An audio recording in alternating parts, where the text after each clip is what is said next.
Hello! What's up, gamers? I promise I won't stream this game for 6 hours again. But to compensate, I started even later than last weekend.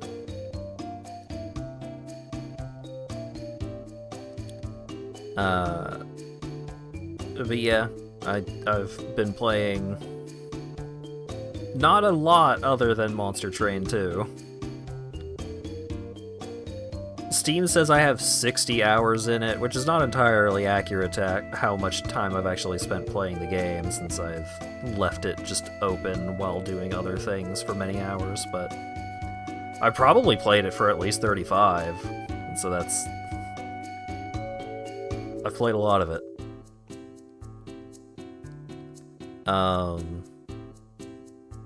I have unlocked all of the different clans that you can play as. I have completed all of the challenges, which are pretty neat. And I have beaten the game on the highest difficulty. All that's left for me to do is to master every card and beat the game on the highest difficulty with every combination of every clan. Here comes the night train choo-choo. Thank you for the resub, Fletcher. I think you want to stream this game for 6 hours. To be honest, I want to play more Clair Obscur, but I've had headaches and stuff. And for as much as I enjoy Clair Obscur, it does, tire me out a bit. Partially because I am, locking in during the combat to try and get the parries and all that.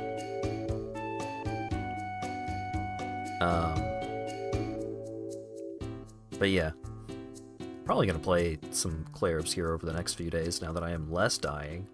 Still not in great condition. I hope my voice doesn't sound too bad, because it feels kind of bad. But part of that might be because I spent 3 hours talking about just video games with people. I was talking about Disco Elysium and Deltarune and all that.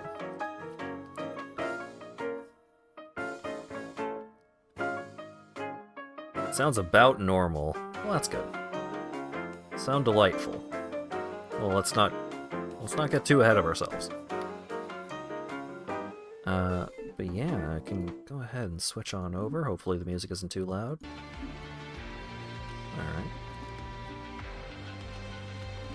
Alright. So check out the library. Here's my current record. I have beaten the game 11 times. I've beaten the regular game 11 times. And so here are each of my wins. So for these icons, it is these icons are reading as this was the primary clan and these are the secondary clans. So currently my only Covenant 10 win was with Luna and the Under Legion.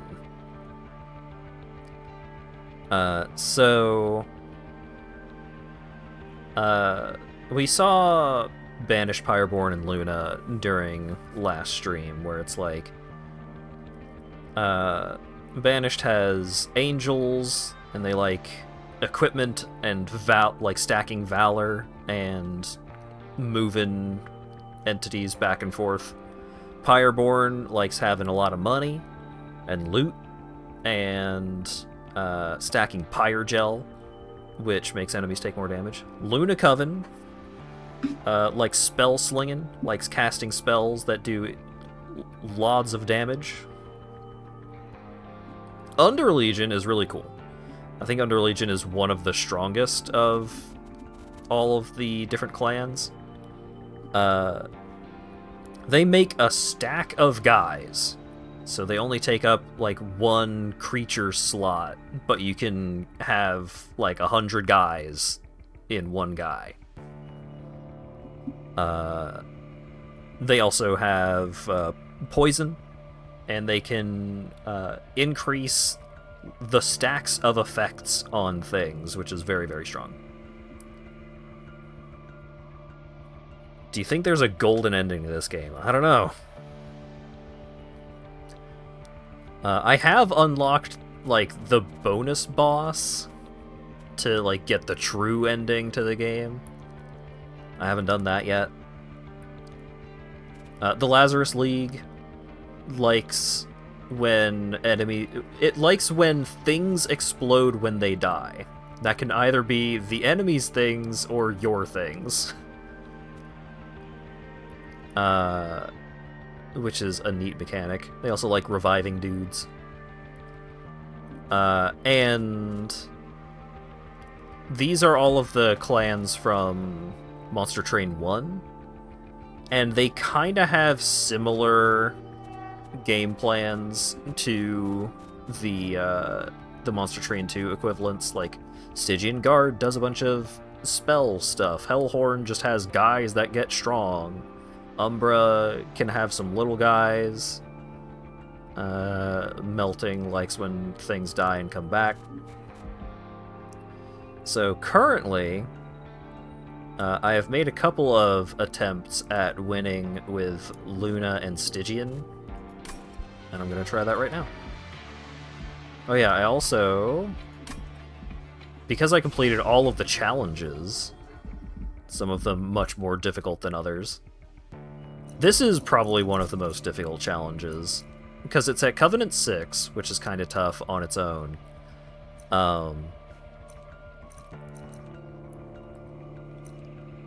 Restore 5 health to all units after combat. That's both yours and the enemy's. Racia there is all of your units move upwards at the end of each turn, so you end up with, like, 7 guys all piled into the last room at the top. But this was the killer. At the start of battle, apply Fragile and Damage Shield 2 to your Pyre.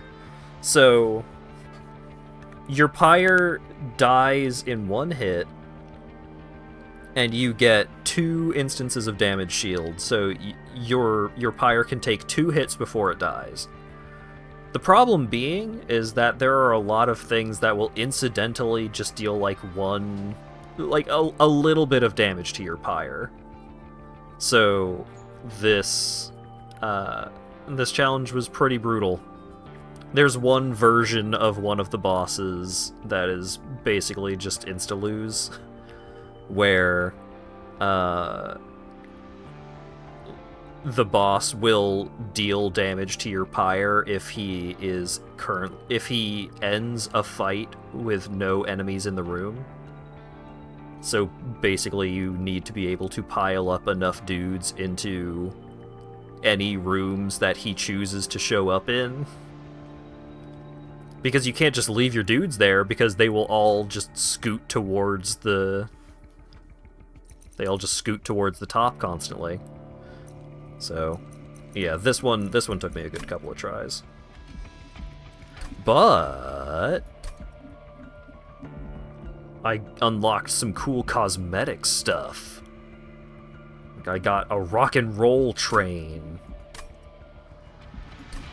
And I also got a new frame to use for cards that I've mastered. It's all red and stuff. So let's do Luna Coven, Stygian Guard. Oh yeah, there's also a bunch of different Pyre Hearts. I like this one. Once per battle, you can use the heart to gain 3 extra energy, which can be really handy. But there's a lot of good ones. All drafted cards appear with an upgrade is pretty good. Adds the option to copy cards at the shops. Also pretty good. After playing a card from your primary and allied clan, draw an extra card next turn. Permanently add capacity to each floor after each battle. But it's random, so it's hard to rely on. But I like this one. So, difficulty 10. Enemies are stronger, add additional random cards to your starting deck. Merchant reroll costs are higher, purge costs scale faster.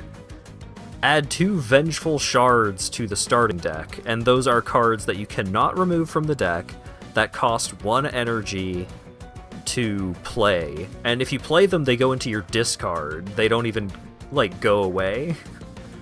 But they have an effect where if they are in your hand at the end of turn,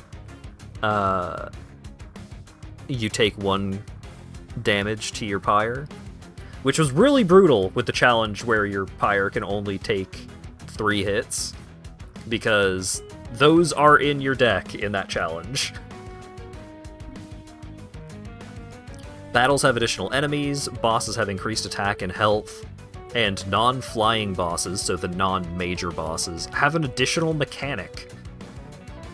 1 card per draft also adds a Calcified Ember, which is a card that costs 3 in order to purge it, so basically it is a dead card until you spend basically an entire turn to get rid of it. There's no longer an empty wave before bosses. That one's actually fine. That one... I like that one, actually. That one doesn't bother me at all. Enemies are stronger. Just all enemies are stronger, which is really tough. Your Pyre takes 30% damage at the start of the run, so you start the game with only 70% of your maximum Pyre health. And then elite chosen enemies appear during flying boss battles, so some enemies that were already a pain in the ass are now an even bigger pain in the ass.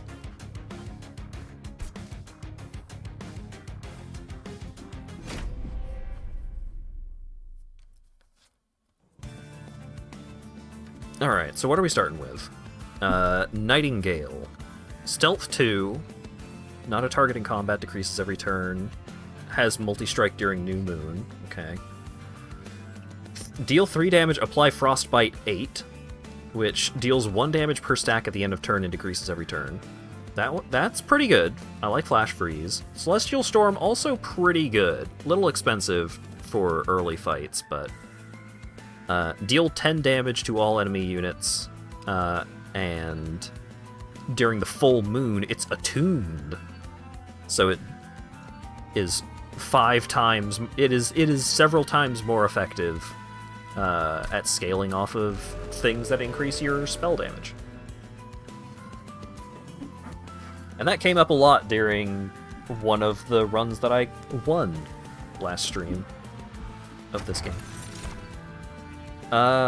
When applying spell weakness, apply 1 more. On deployment phase, draw a non-damage spell from your deck, it costs 1 less.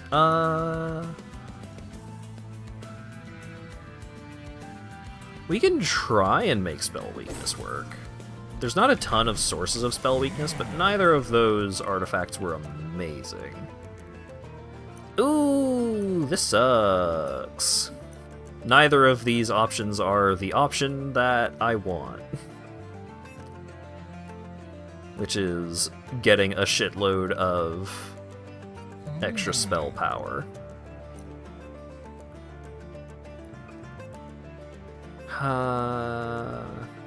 Like, this one gives a bunch of spell power, but only during full moon, and that requires having specific cards to manipulate it, which I don't have.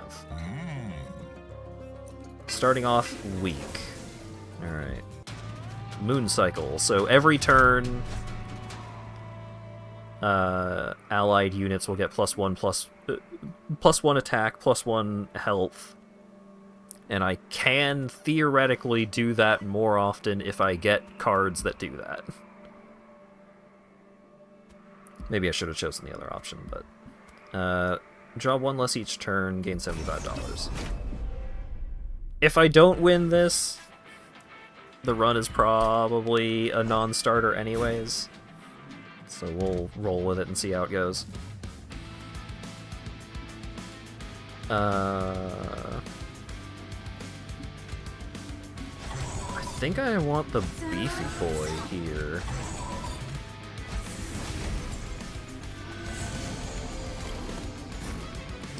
Alright, so... blast you, do some damage, drop this guy off on the top floor.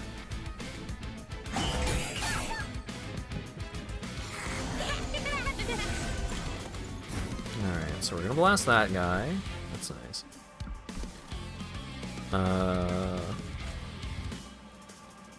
Get rid of that so I don't take damage for no reason. He's taken 28. But if we blast this guy, and we deal 10 to this guy, he's gonna die. Okay.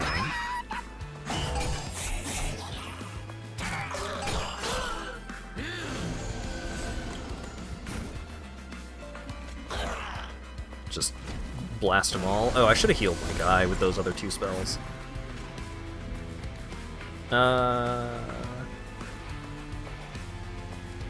Okay, so blast. We'll deal 54. But next, on the second floor, it's going to be a full moon, which means this guy is going to be worse. That's unfortunate.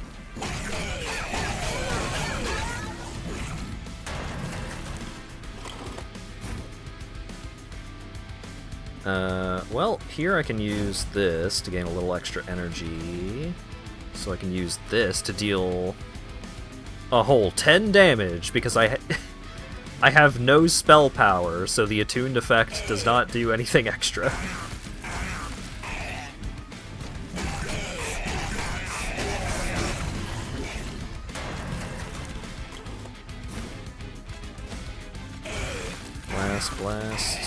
Blast. So 35 into 173. Am I just already dead? Yeah. Oh no! I'm at 6. Okay.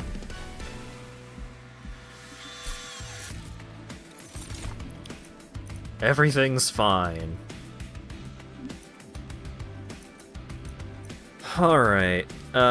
Phase Blessing is fine, but I think I need the Meddler. Because this guy can make moon shifting happen.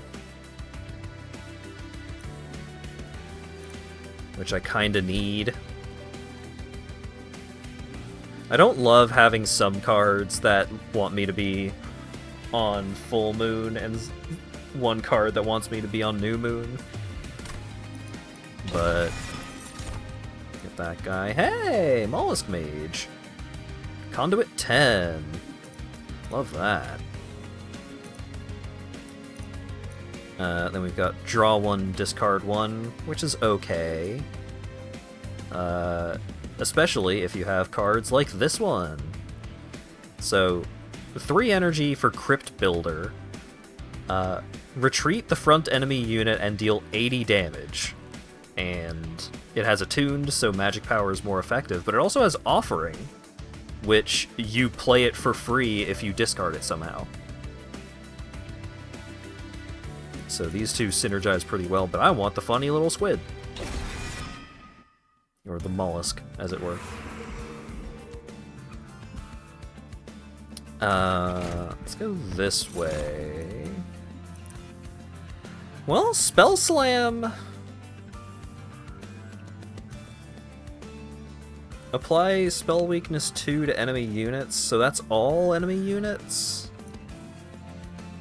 So that synergizes... Well, yeah, that synergizes with the Seer Orb. It also only takes up 2 capacity, so like on my bottom floor I could have that guy, I could have my champion, and then I could have the mollusk. Selena Acolyte is also pretty good. Mage Blade, which means she does a bunch of extra attack the higher your spell power is. But during the full moon, she also gets Sweep, which hits every enemy with her attack. But I'm taking the Sentinel. And synergizes a little better. Okay, so plus 20 magic power and consume, minus 1 energy cost, and intrinsic and holdover. Alright, well we definitely want reduce spell cost. I could just decrease the cost of Celestial Storm to 1. Like, make one of these Celestial Storms really cheap. But it's also kind of tempting to grab Flash Freeze and then also give it Holdover, so I can just play it for 0 every turn.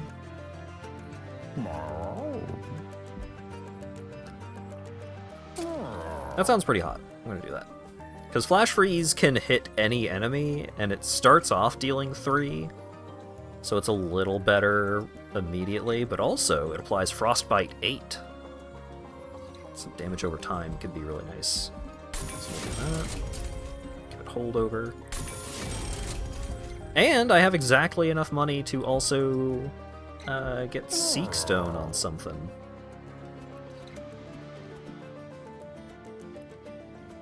We'll just put Seek Stone on this one. Just try and bump up these Flash Freezes a little, because they are pretty good. Oh boy. This guy is a son of a bitch. Enemy units enter with Titan Skin 1, gain 75 bucks. If I get the Mollusk Mage early, this will be fine. If I don't, there will be problems.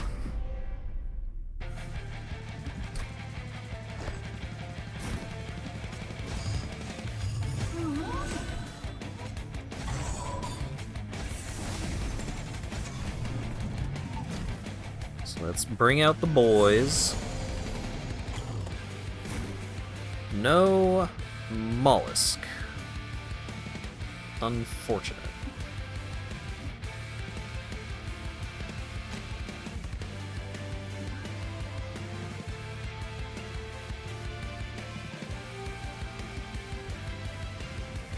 So these do nothing.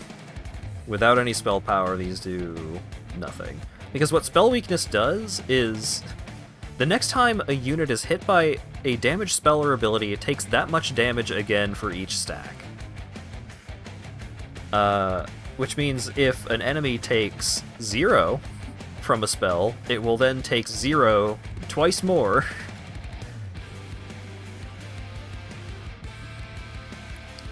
Which is bad.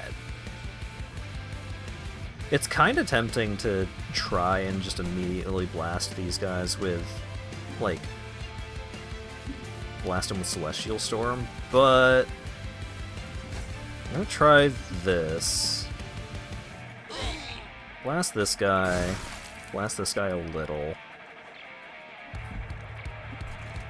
and then we'll just let him move on up. And just trust my higher floors to put in some damage. Aww, bummer.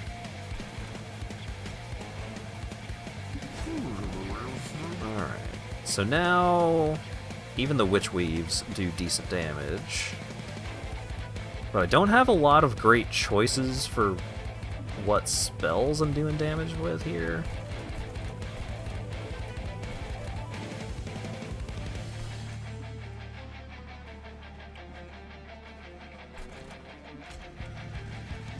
Blast that guy. Blast this guy. I can manipulate and then just immediately use his ability. So bringing him in turned it into full moon, and then using his ability turned it to new moon. So I'm not getting the 50 bucks from this guy.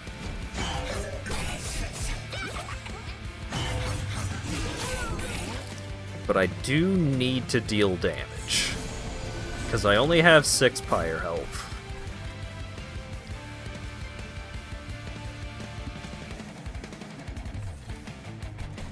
Okay, so we can freeze that guy, get that one with one of the Witch Weaves.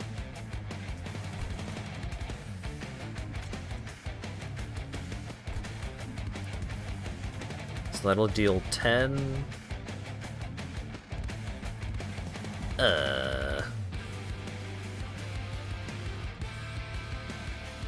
So if I go here, then this guy will die at least. And then these two move up. Yeah. One wave remaining, so I don't want to use this guy's ability. Just throw a spell at him.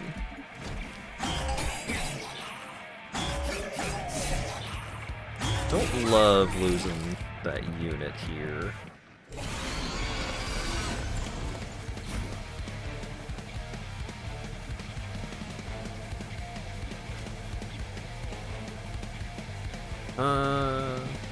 It's not a full moon. I can make it a full moon. So that'll deal 60. So if I apply the spell weakness, that'll do a lot. Okay.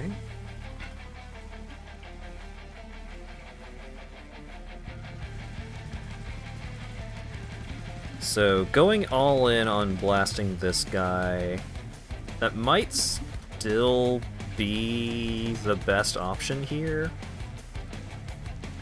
Just use up my bonus energy to try and put in as much damage, because I don't have any spell power anywhere else on any of these floors. So we'll do that. This also saves me 1 HP. Because both of these guys are dying. This guy is going to be put pretty low.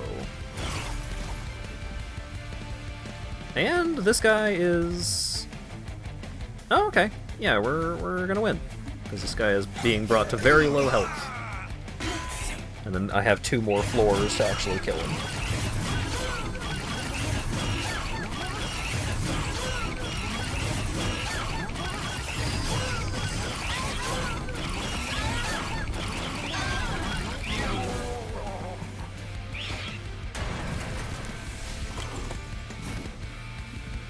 So, Flash Freeze, Frozen Lance, which weed is not actually going to do anything, but neither is a heal. Oh, I can play this guy, and that'll let this guy get his multi-hit on. That guy's gonna die. We'll heal this guy for 1 point.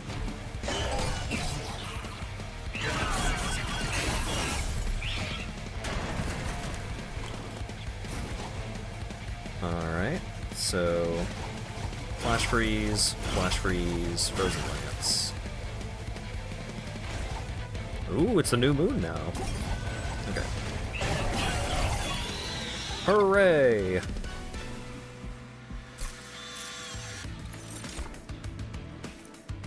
Alright. Silver Strike. Not a bad idea.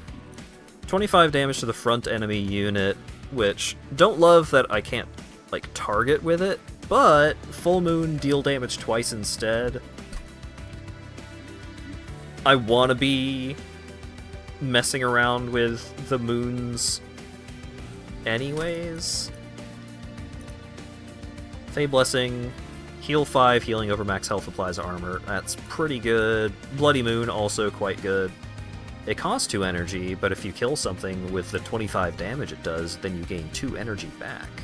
So it's basically free. Or if you reduce its cost, you go up in energy. But we're going with Silver Strike. I think it has the highest potential upside.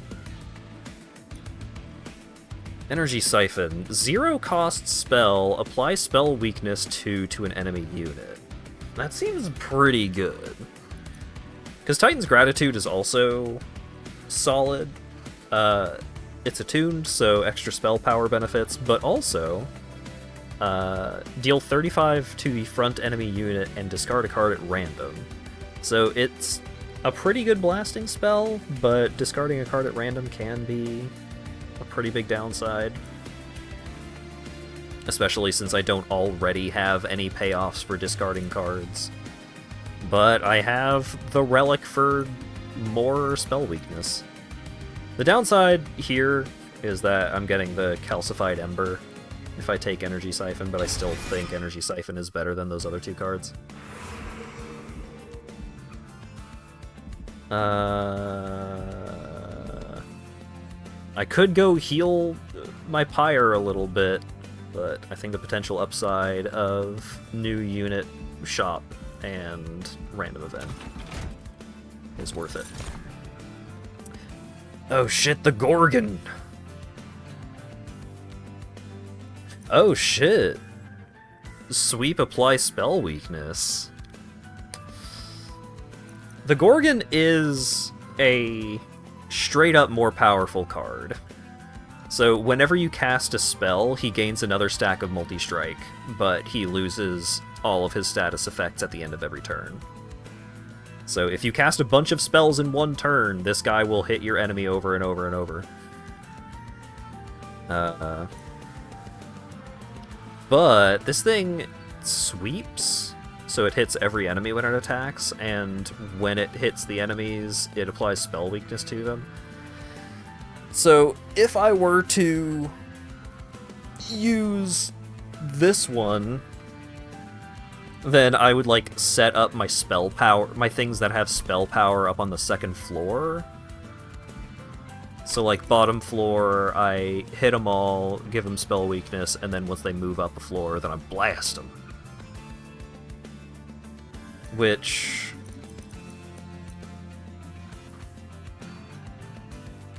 you know... it's kind of tempting, especially because I'm not currently at a... I'm not going to be able to, like, put any upgrades onto the eel before this next fight. And the eel kind of wants either upgrades or... well, I was gonna say he wants ways of buffing him, but... my champion can give him extra attack to, like, deal obscene amounts of damage with, but I don't have a lot of ways to, like... to trigger that a lot of times. Like, I just don't have ways of moon cycling a lot yet. Plus, I wouldn't have enough room to have the eel and my champion and, like, anything that can protect them. I don't really have enough room for this one and my champion, but at least this one has, like, a pretty decent ass on its own, like, as a baseline. Yeah, I like the eel a lot, but I think that might be... the sweeper might be a more correct choice. The historian emerges from an inconspicuous library. In his hand are books that bear the symbols of the Hell-Horned, Umbra, and Pyreborn. Entry is strictly forbidden, but I can lend you some of its knowledge. Apply Fragile and Multi-Strike to a friendly unit. Costs 4. Apply Trample, or reduce a unit's cooldown by 1. I mean... reducing the cooldown of the Meddler can be nice, so that way I can at least manipulate once every turn. Eh, sure. I've chosen the Tome of the Pyreborn.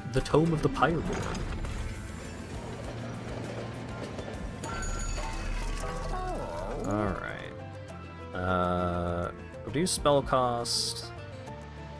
Okay, so I can get reduced spell cost and holdover. So maybe I do that. Oh, holdover on Energy Siphon. Really tempting. Apply spell weakness to an enemy unit every turn. Yeah.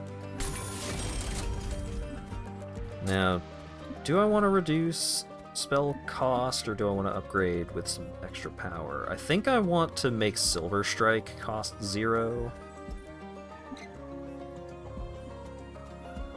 I think that's the plan.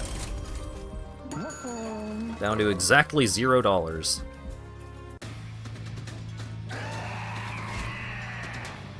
This guy gains Rage 2 on Siphon. Oh, Titan Trial. Gain a Titan Essence. A mode of the Titan of Savagery's essence. It was used to corrupt angels, but can now be used to reach the Titan. So he goes from Rage 2 on Siphon to Rage 4 on Siphon. Fuck it. Take the trial. Probably gonna lose. Because of the trial that I chose to take of my own volition. But maybe it'll work out.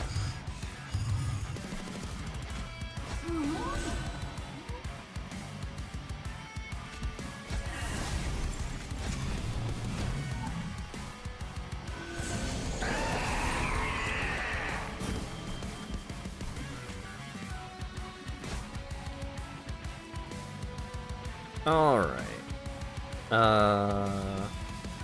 Recover 20 to enemy units? Brutal.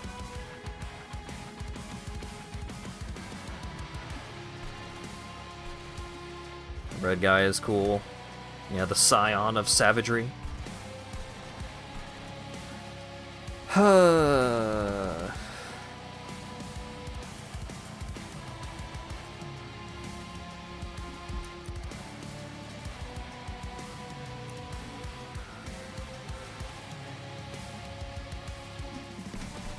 Because I could just hit this guy a little bit right out the gate.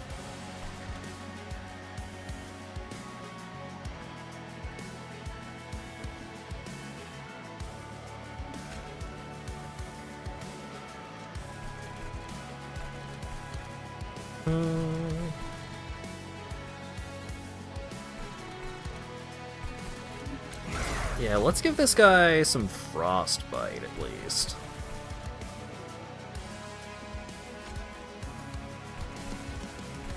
And using these other spells, like, it's all going to be healed by the Acolyte. So let's just hit the boss a little bit.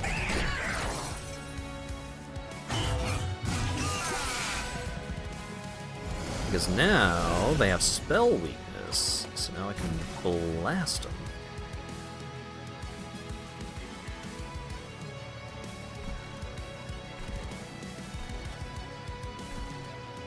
Okay, so this guy is going to get his double strike going.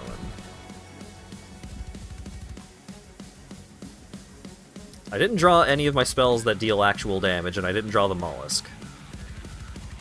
So my damage is not present. What's your secondary clan? Secondary is the Strixspore, the Stygian Guard. There we go.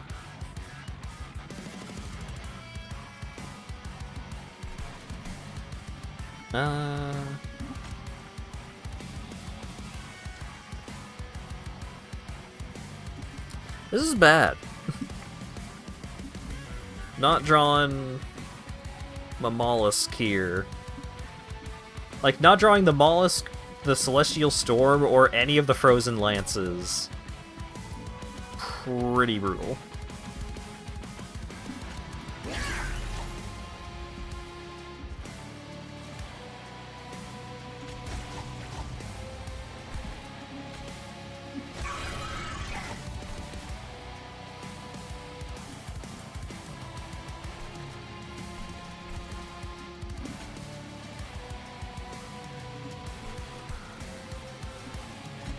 We'll heal this guy for one.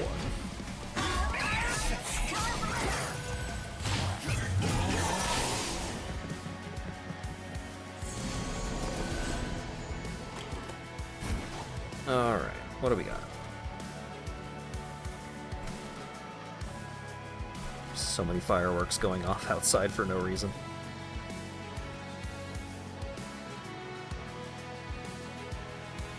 I think Silver Strike... Yeah, Silver Strike's gonna kill both of them. So that's good.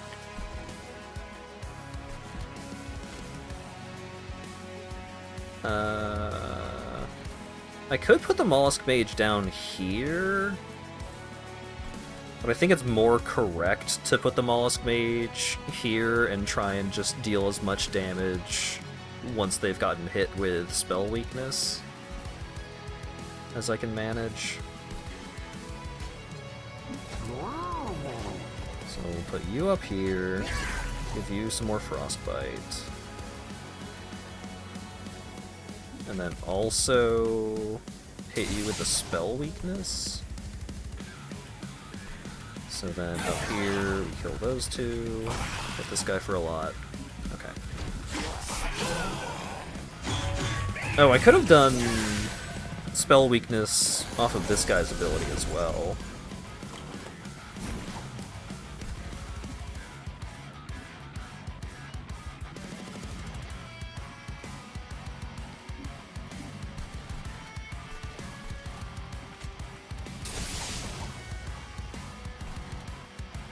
Use some more spell weakness for your troubles.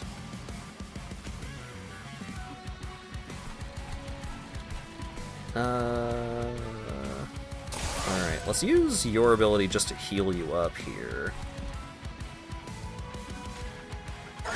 Blast you, blast you. Blast you again, so that way only my Nightingale dies. Then I can just replace him with a Spear Steward, maybe, eventually. Yeah, the Silent Sentinel is really good. Like, applying spell weakness is handy, but full healing himself is the real shit.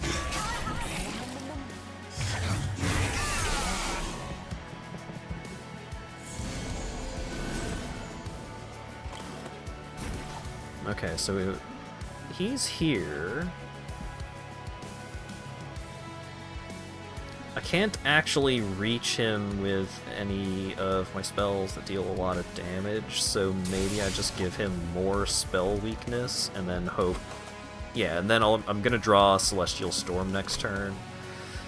Downside to that plan is I'm not going to have spell power on that floor when that happens.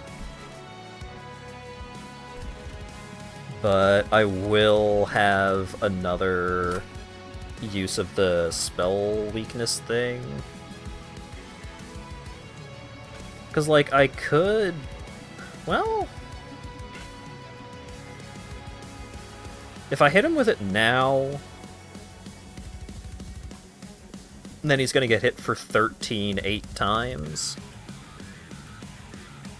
And then also get some more stacks of Frostbite. And then next round, this guy's not going to be able to use his ability again, but I am going to be able to hit him with another 2 spell weakness. I think I'm kind of just fucked, realistically.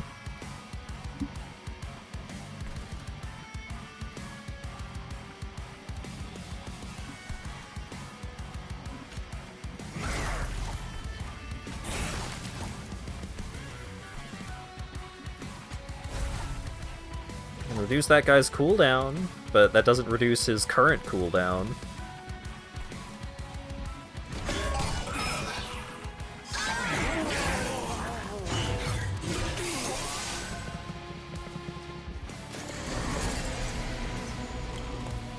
Yeah, I have not really gotten a lot of amazing pickups here. I'm in a pretty rough spot.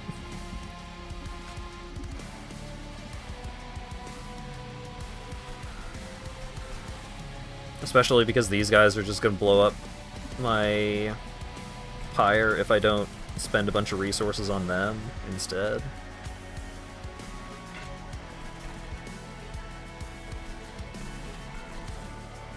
He's going to take 137 at least.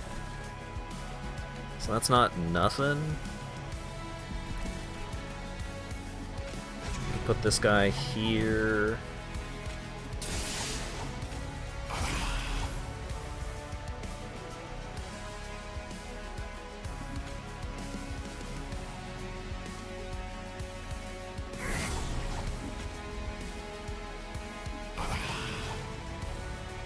Yeah, I just already lose.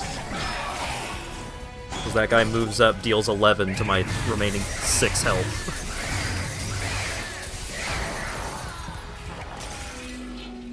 Sorry, he deals 15, my bad.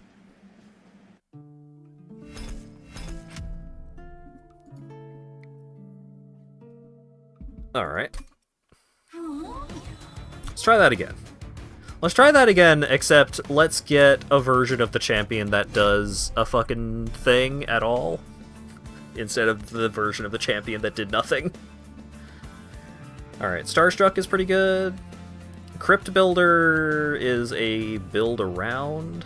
Not amazing on its own. Well, pretty okay on its own, 80 damage. But 3 energy is brutal without having some ways of discarding specifically that card. So maybe we can pick some of that up. But Silent Sentinel is a great starter unit.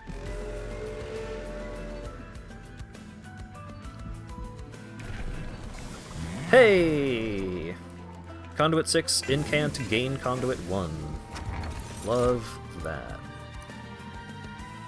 Apply Spell Weakness 2 to enemy units when they enter the floor below the Pyre Room. Probably not. Let's just get more potential spell upgrades.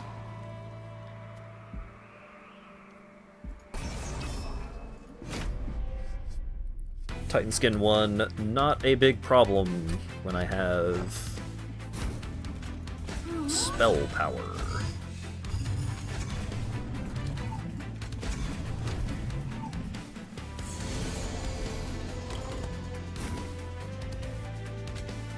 Alright, so get rid of that. Blast you. Blast you. With some spell weakness, blast you. Glad this game works well with a gamepad. Yeah, I hadn't really considered it, but it does seem like it might.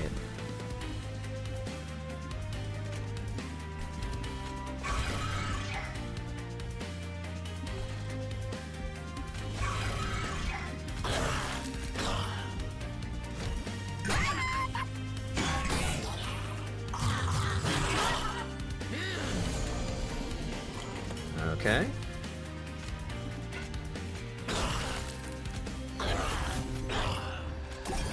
And heal him up. Up to 16 in 16 conduit.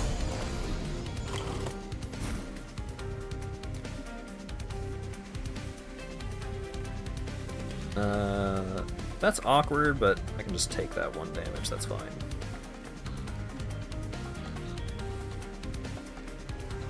So, spell weakness, blast you, blast you, blast you with the weakness with the bigger damage spell, and it's not full moon, so I don't actually get the daze. What a shame.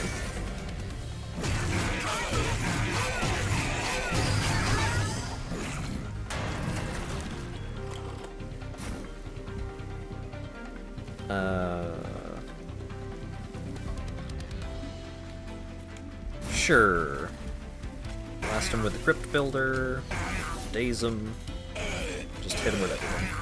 And I win!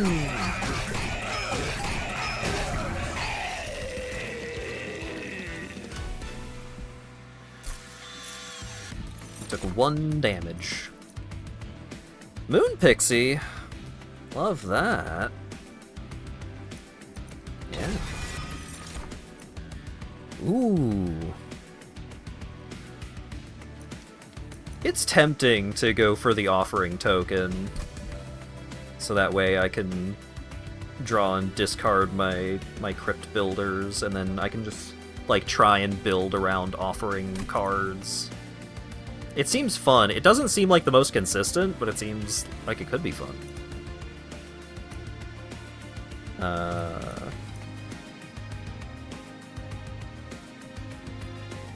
Yeah, apply sap 3 is pretty good, but I'm taking the token.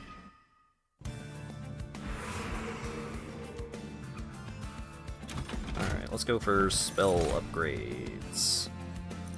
Another Silent Sentinel is kinda tempting. Just put this guy up on the 2nd floor, just as plan B in case things go bad. I like the Acolyte, but I'm not big on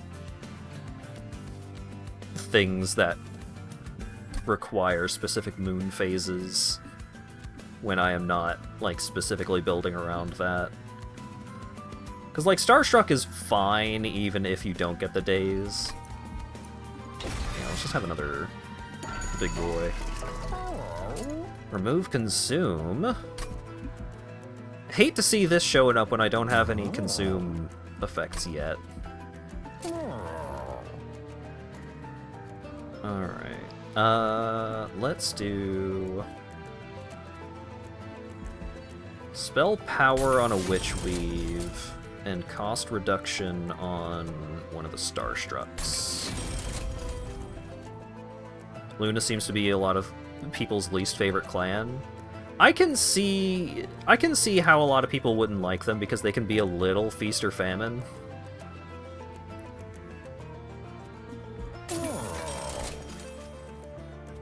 Compared to, like, the undergrowth, the mushroom fellas. The mushroom fellas are just way more consistent.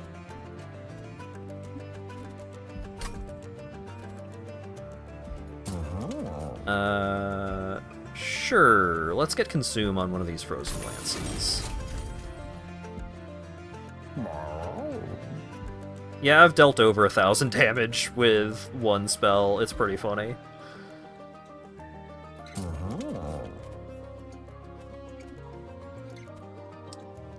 I can get rid of one of the stewards. Because I'm not really going to have a place to put him, so he's just going to be a dead card every time.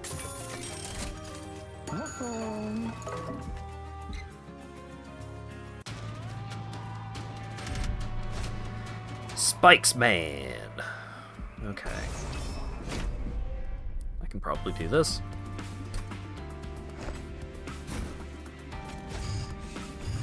Bringing you, bringing you.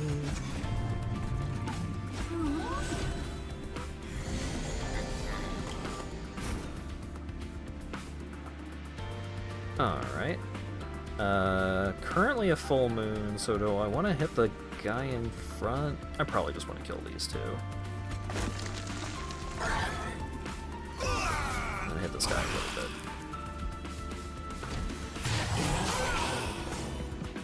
A problem for higher floors. Yaw!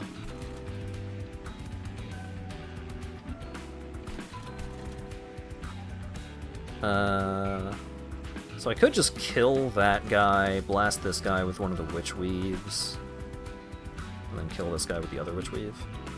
Take one. It's probably fine.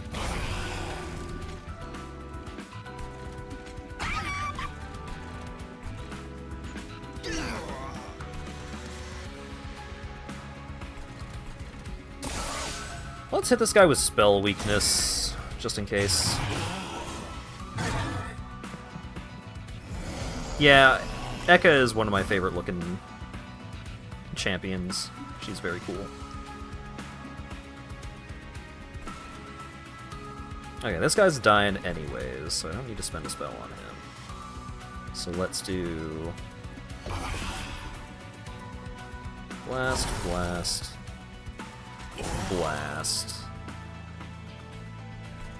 He'll get healed up a little.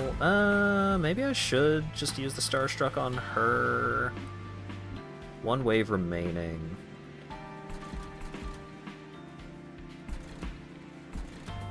Nah, it's fine.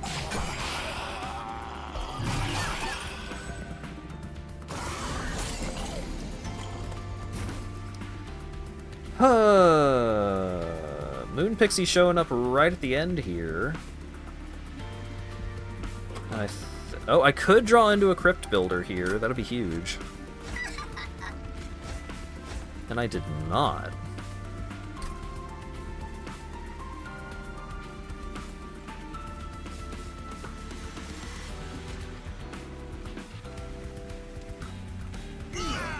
Blast this guy. Spell weakness. Just get as much damage in as I can.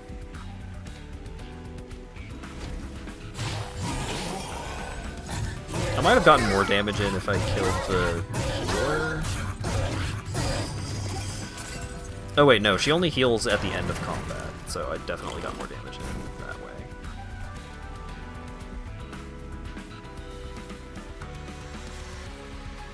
Ooh, Spell Slam Crypt Builder. Let's do it.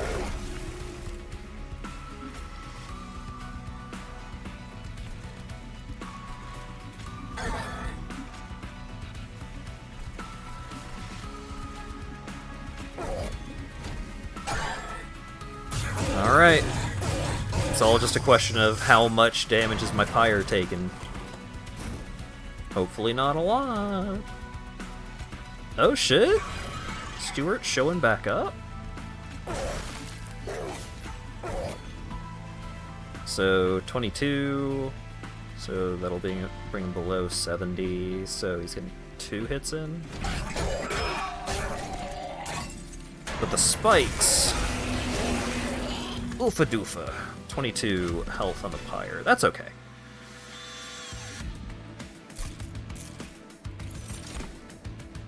That could have been a lot worse. Phase X times apply 1x conduit. Okay. Alright. Pretty good. Gravity, also a decent choice. But I also haven't mastered this yet, so this seems pretty cool. Yeah, the pyre does take damage from spikes. It's rough. Do I want another offering token or another crypt builder? If I take the offering token, I get the calcified ember, which is a pain in the ass.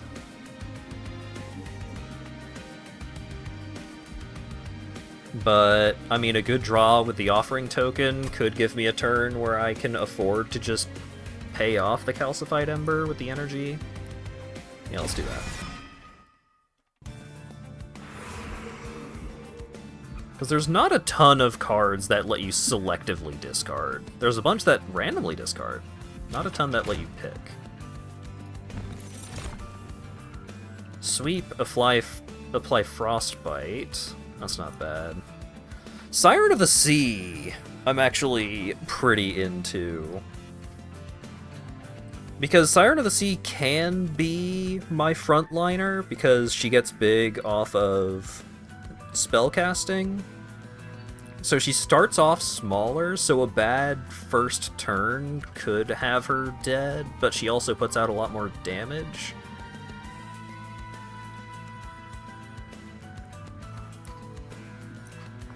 Yeah, I like Siren.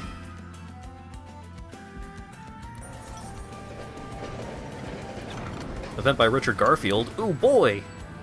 Give me the mystery box. Some kind of peculiar workshop overflowing with boxes!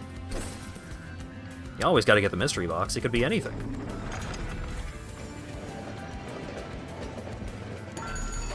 Hello. Hello.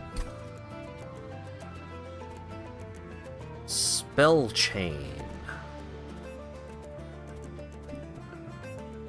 Now, what am I wanting to cast twice?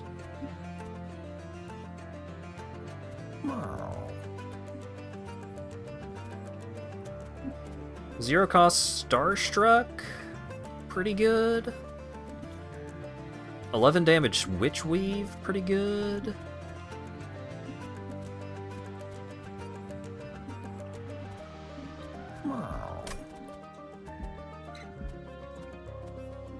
Both of these are given the thing Consume, which is awkward.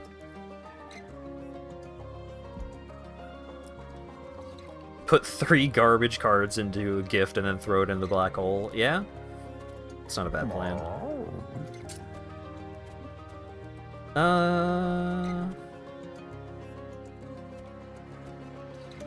I'm pretty into zero cost Starstruck, because the potential of getting to stun multiple dudes pretty big. I'm just gonna re-roll. Yeah, that's what we're looking for. Cost reduce the other Starstruck.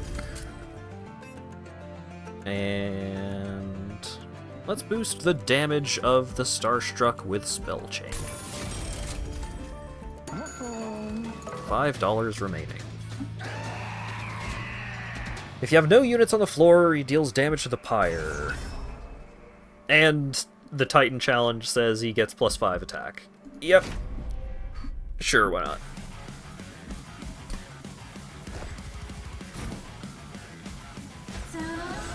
So let's go with this plan. And Shield Steward will just be in the way.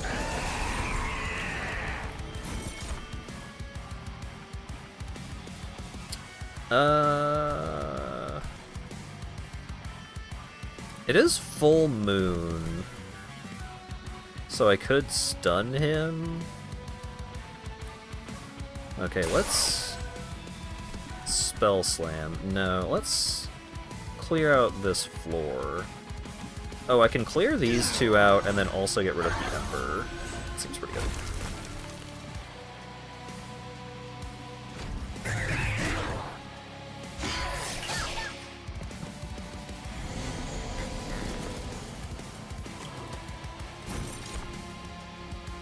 Alright.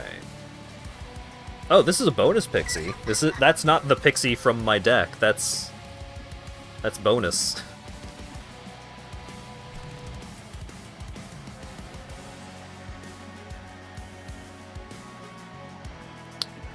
Phase X times. So if I use one of the lances and then use the lunacy, then I can Starstruck Daze Archeon.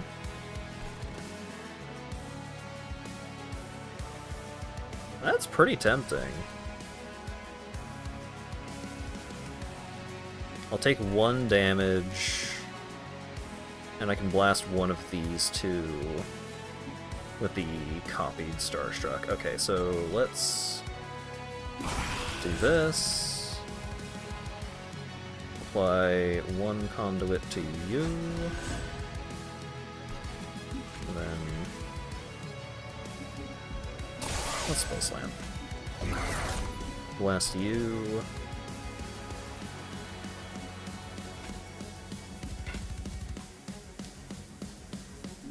Blast you.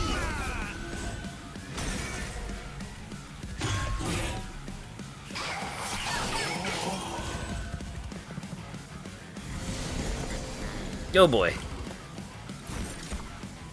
Multi-strike, +4 attack and 20 damage on resolve. It's a little scary. I got the offering token though. Okay, okay. So we can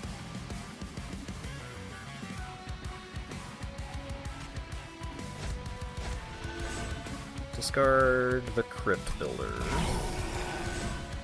Blast that.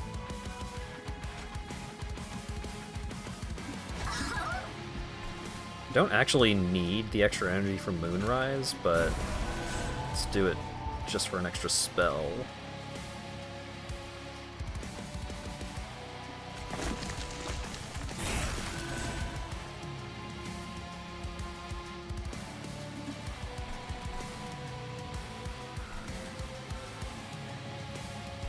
That guy is gonna die. That guy is gonna get 1 hit on the pyre. That's probably fine. Because then she moves up, gets killed by him. So we'll just deal a little more damage to the boss, I guess.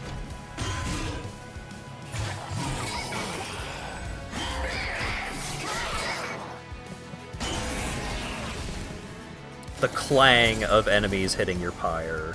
It's always so goofy to me. Oh boy. Okay, I would have loved to have that extra energy this turn instead. Okay, so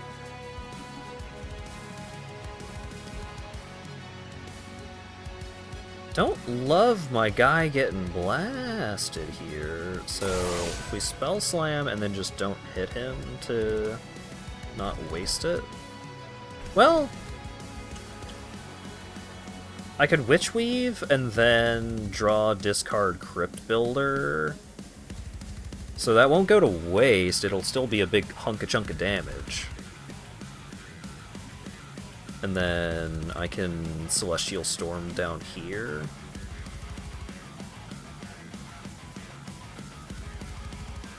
That'd be a lot of spells cast up here, instead of down on the bottom floor where all my spell power is, and where my increasing amount of spell power lives. So I could just, like, try and blast this floor.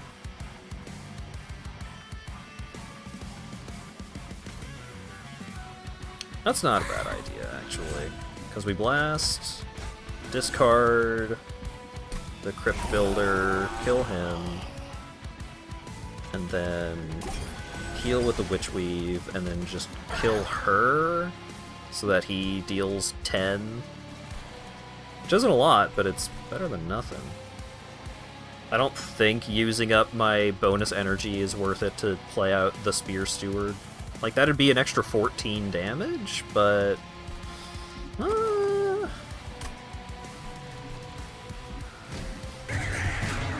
3 energy can go a lot further than that.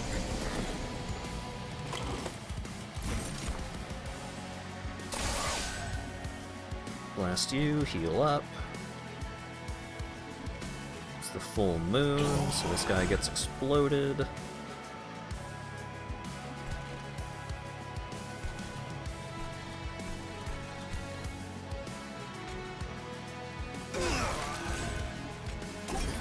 Just cast these 3.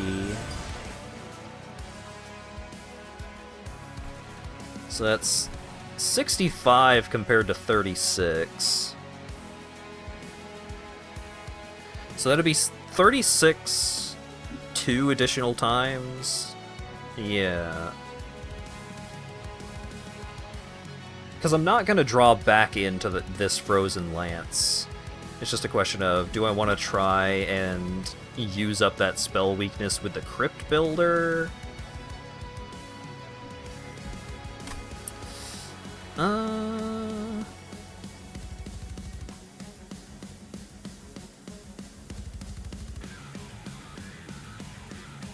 Like, do I want to do 100 damage, like, over 100 damage now? Or do I want to try and make the absolute most out of that spell weakness? Which, like, I've got 3 Crypt Builders in there. I've got Celestial Storm, I've got the 2 Offering Tokens, but if I don't have all of the right cards, it could go to waste. I think I want to go for big damage. I think I want to high roll it.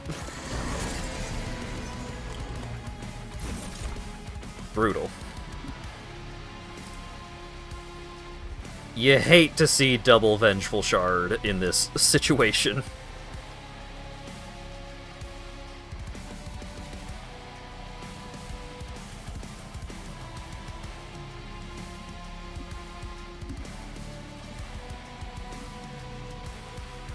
Well, the Celestial Storm is still going to deal more damage.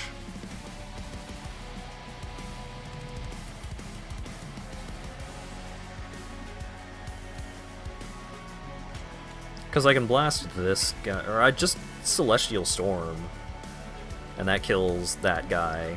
And then I could use the energy to use up the Frozen Lance as well. Or maybe I just Storm, blast him with the Witch Weave, and then try and kill him on the next floor.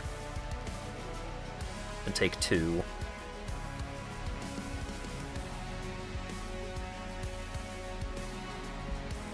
Because I'm thinking of what I could draw next turn, and like maybe I'll get one of the Offering Tokens and the Crypt Builder, but I kind of want to leave the bonus energy for the potential that I draw like multiple Crypt Builders and have to hardcast them.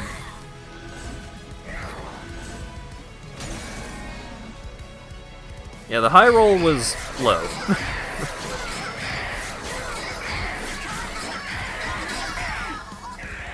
Still got him down to 156, and we've got a Moon Pixie on this floor. Deal 36 to a random enemy unit 3 times. Yeah. Alright. I think we win here. The Ice Tornado. And then we drop the hammer on him. Pretty good.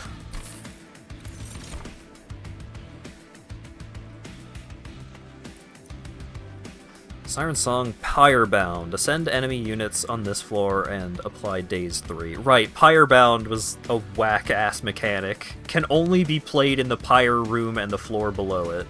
So you play this on the second to last room, stun all of the enemies, and let your Pyre kill them all. It's very silly. Tidal turning... No, that's so expensive for what you get out of it. Coven's Spike, though, 3x Conduit. Like, if I can get double stack on this thing, that's a pretty huge damage boost.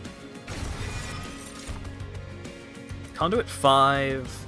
Apply an additional stack of Conduit each time it's applied. Hell yeah, dude! Damn! Yeah! That. And we can increase the capacity so we can fit a bunch of fellas.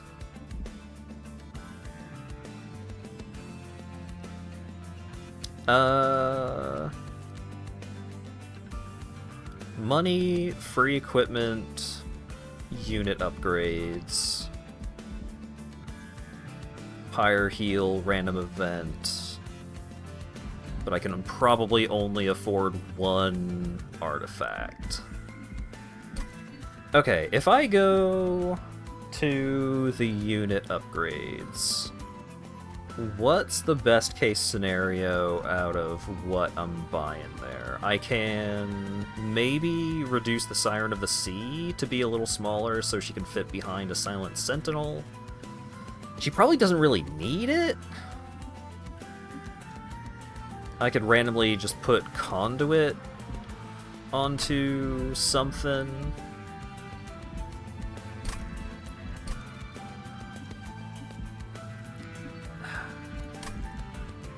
Artifact has a higher potential upside.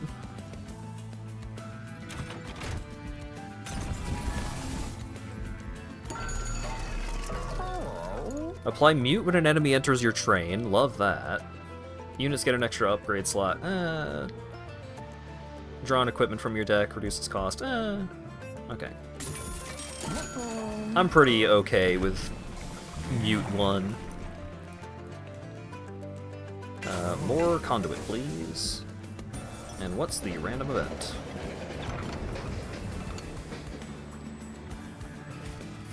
Cluster of 3 crystals containing entropy strange powers force the train to stop. You could take one of them to investigate. Heavy, weightless, growing. Extraordinarily heavy for its size, completely weightless and hollow. Third is growing at an incredible pace. Do you want one of the crystals? So, upgrade a spell to gain triple stack. Permafrost Reserve permanently gain 5 magic power. So, I kind of misunderstood how this card worked at first. I thought it, like, gave cards in your hand magic power. No, just if you let a card sit in your hand, then it gets +5 magic power, which is, like, it's fine, but it's not... It's definitely not good enough to deal with that blight. 2 energy to play it so that you do not permanently increase the cost of all of your spells forever. Well, not forever, but for the rest of the encounter. Triple stack is kinda tempting, but the thing about triple stack is that what I am putting triple stack on here is like either Starstruck to apply Dazed 3, which is pretty good, or Coven's Spike to apply 9x Conduit, but the potential downside of, like, drawing that spell, or drawing that blight on a bad turn, I think the upside of triple stack, especially considering that I'm not going for a build, like, I'm not going for a build where I'm trying to build up, like, a shitload of frost or anything like that, not a lot of frostbite.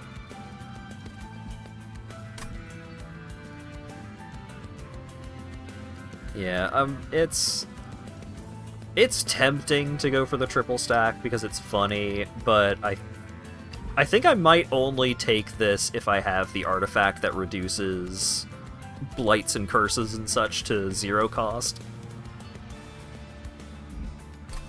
I think it costing 2 is too much of a risk. Didn't take draw, already have almost 30 cards. Sure. That is a fair argument. I don't think the upside is big enough. Especially, like, if I put it on Coven Spike, I get 1 hit of that. And if I draw it late, or if I draw it on a bad turn, like, I just think that there are so many scenarios where either the Coven Spike that like, the card that I put the triple stack on is not impactful enough, or I draw the blight on a bad turn. I just don't love my odds. I don't think the upside is worth the downside.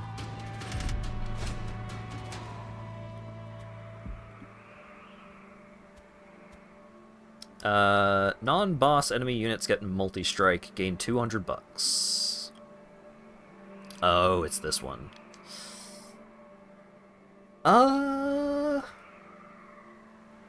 The boss is not a gigantic problem for spell slinging, but I don't love Misshapen Fiends. But, like, these guys have pretty low base attack. These guys don't have super high attack. I think I can do it. I think if I want to go all the way on this run, I kinda just gotta do it. Do Misshapen Fiends apply a corruption to your pyre? No, your pyre cannot get status effects.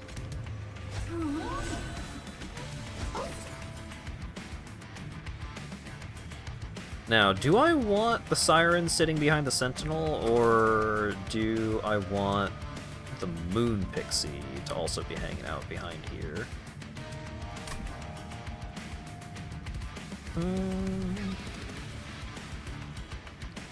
I guess the Silent Sentinel being up front is probably better for the corruption here.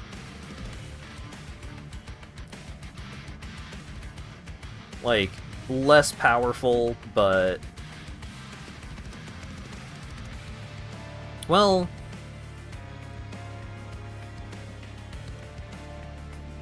+1 each time it's applied. Each time it is applied. So...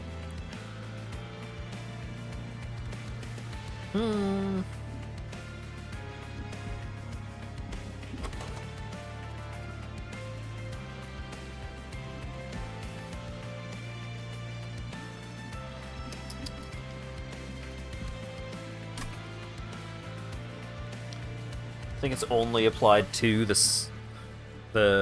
Sealy. I guess we'll see. I'm unsure myself. Let's go safe. Weenie strats, Weenie Hut Jr.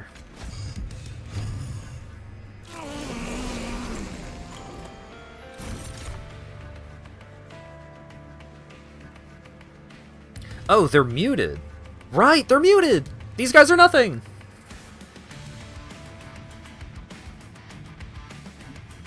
Okay, so Conduit 5, Conduit 6. Are you winning? I'm winning a lot more now. Now that I have a thing that makes these guys not a problem. So that started at Conduit 6? Right? So it does give Eka extra Conduit. So that's good.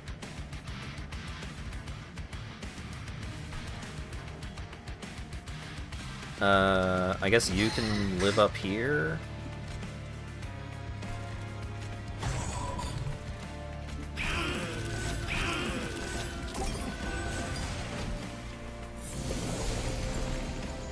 Muted like a 2-minute ad break. Ooh. I'll tell you what, Heavenfall, pretty good with the thing that makes it so that your,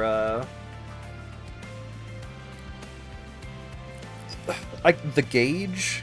I don't remember the exact name of it, but the thing that randomizes your spell costs, that plus the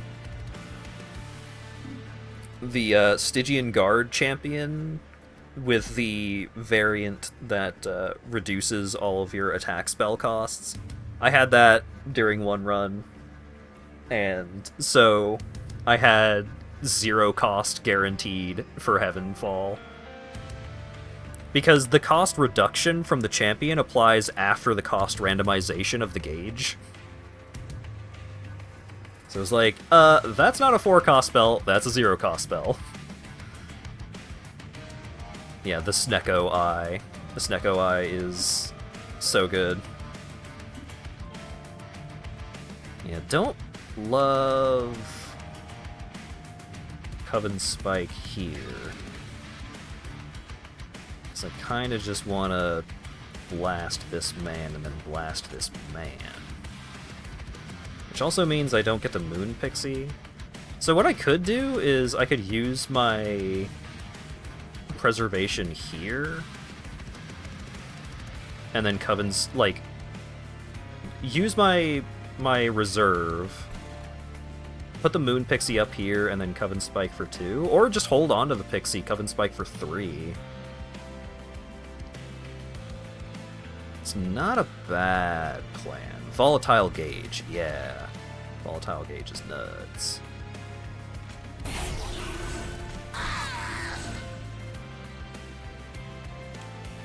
Because if I use the extra energy here, like, I get a big power boost, which it can help carry me through the rest of the stages, and also it consumes this, so it doesn't show up again.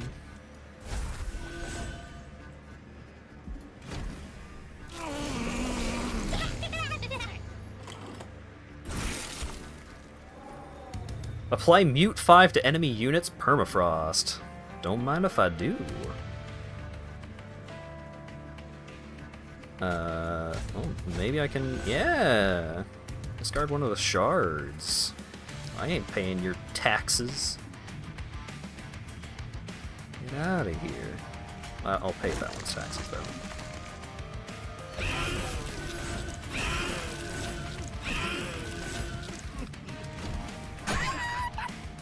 This shard.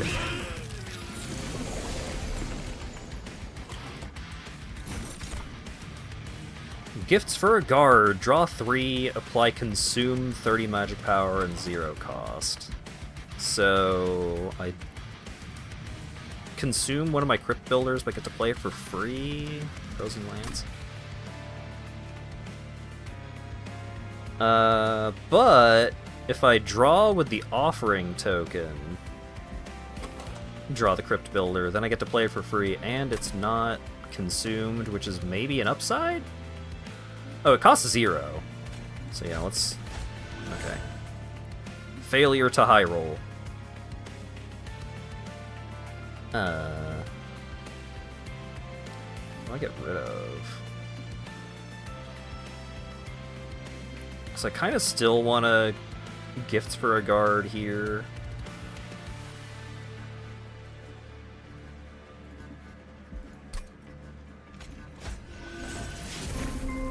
No, one of my tokens! Damn it.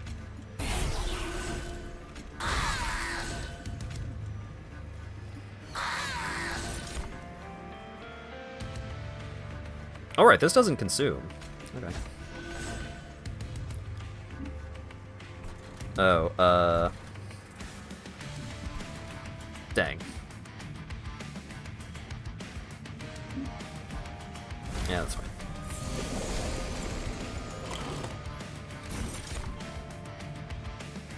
Hey, another offering.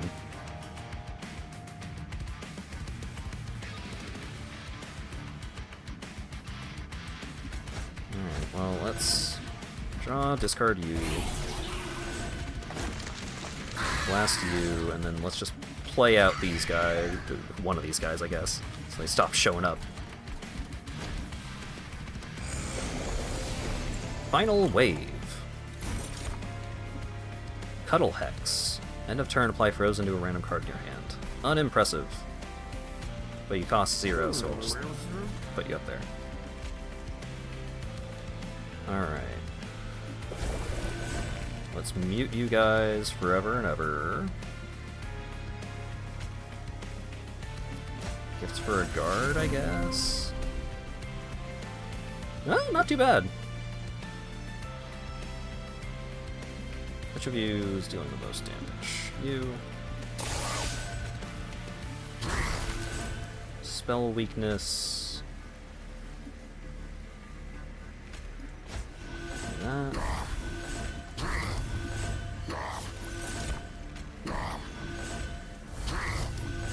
I did it, I won.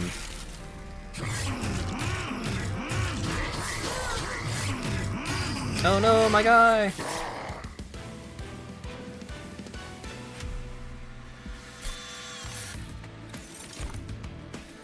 Oh, tough choice. It's not actually that tough. I do love Moonlit Glaive. Moonlit Glaive is a very fun card, but I mean, duality is just insane.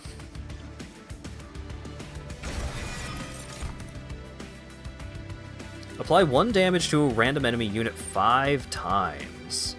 It's kind of hot with, like, having a bunch of spell power. Yeah.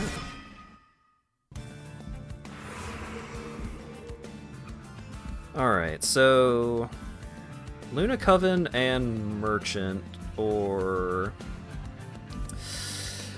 the potential upside for artifacts is so high, but I did just get some spells that I would really like to upgrade. Like, I would really like to make duality cost 0. I would like some cost reductions on those. Maybe I could get a cool, like, something from Alcove, and then, like, if I get some good upgrades on duality, I can duplicate it.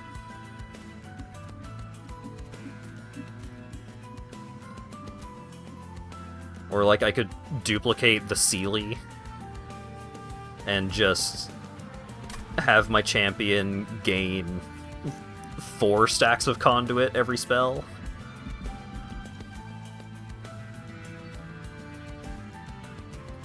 Yeah, give me the mystery box.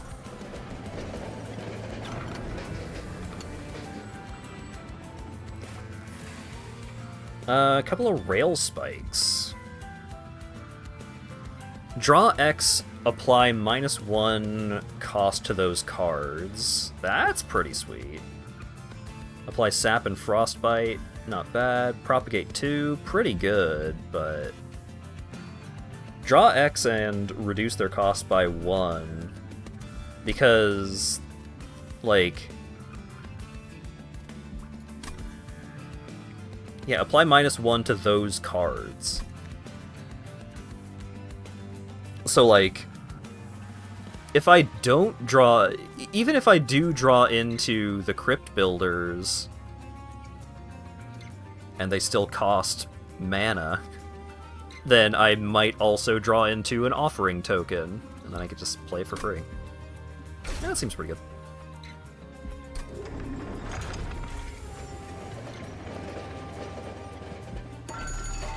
Merchant of Magic. Oh! Remove Consume from the Rail Spike, you say? Like, a good draw off of the Rail Spike could just give me more... It has a decent chance of giving me more conduit than the Coven Spike. Alright, what else we got? Spell Chain. Oh. Remove Consume and then apply Spell Chain to the Rail Spike.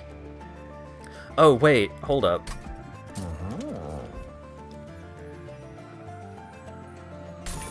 Eternal Stone, And then I could apply Smolder Stone to the Rail Spike, so that way it will guaranteed draw me at least 2 cards.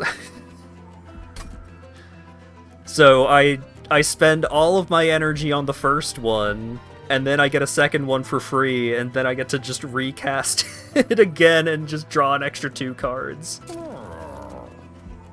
Seems decent.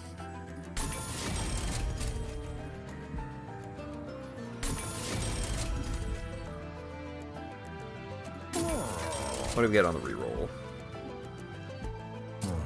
Holdover may have been a better upgrade to put on the Rail Spike than Spell Chain, but I'm still happy with the decisions that I have made here. I could reduce the cost of Duality just to be sure that Duality will always cost 0. Because, like, there's no guarantee that I'm going to draw the Rail Spike early. I could reduce the cost of the Coven Spike, but then it's, like, reducing the cost of the Coven Spike is just, like, I get 1 free hit, like, I cast Coven Spike for 0, and I get 3 Conduit on someone. It's just like, that's fine. It's not impressive. Oh, here's what I'm gonna do. 0 cost Duality. Magic Power on Ice Storm. That's pretty funny.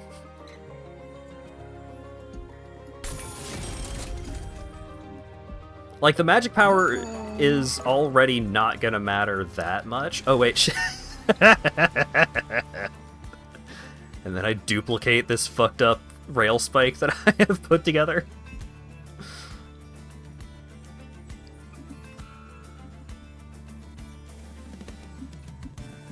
Yeah, give me that.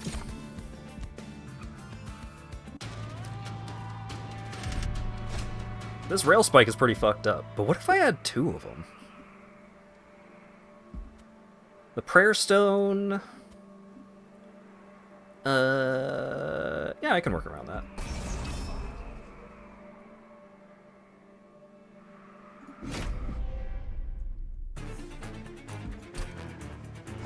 It means any support units that I put on other floors are probably going to die to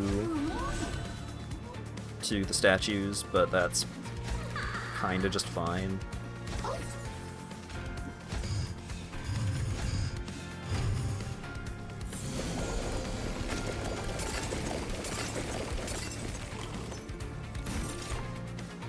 Hey! Free glaive!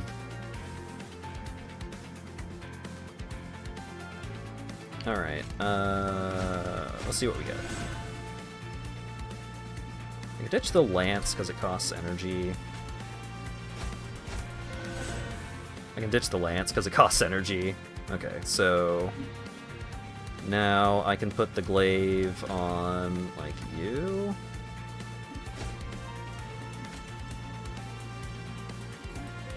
And then I can just PK Ice Storm.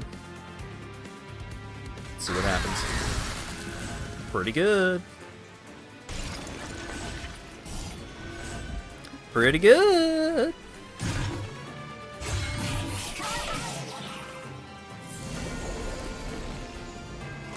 What do we got? Ice Empire. Can't use that right now. Well, I could actually. I could use it to just blast that for a lot. Well, here's what we're gonna do. I'm gonna use this Rail Spike.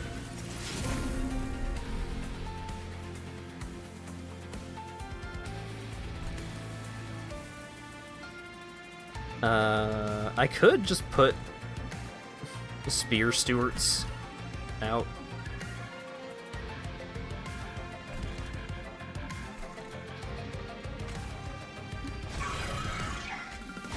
Like, they're gonna hurt themselves very badly off of this Prayer Stone, but I kinda don't care.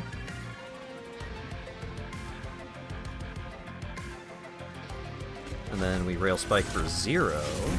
Hey! Reducing the shards cost is pretty sweet.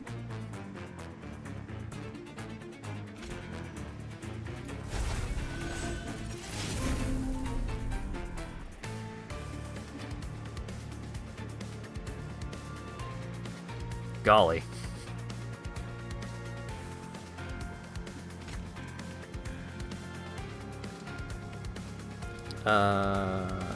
Yeah, so... Frozen Lance... Starstruck... Duality this man... Just Lunacy for the incant trigger... just Coven Spike for the incant trigger, who cares? Take 1 damage.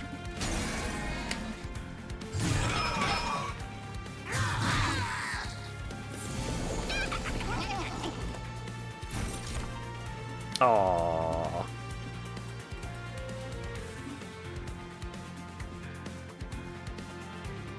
Pretty unimpressive hand here. Well, I can still blast you. I can obliterate one of these guys. And this guy is not actually giving haste because he's silenced, so that's nice.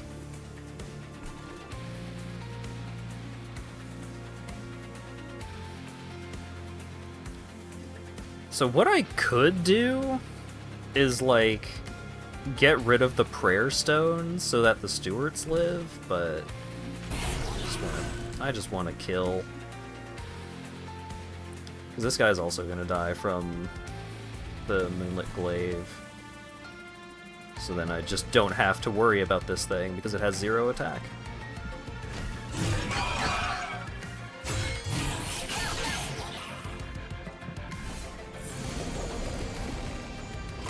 Oh wait, what did you do? Gave it Titan Skin, 5. That's fine. Spike of the Stygian.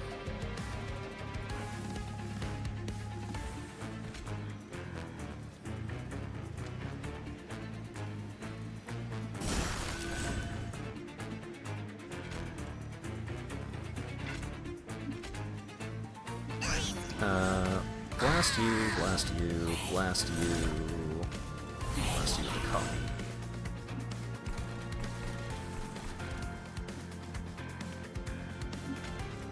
And then just hurt you for the incant trigger.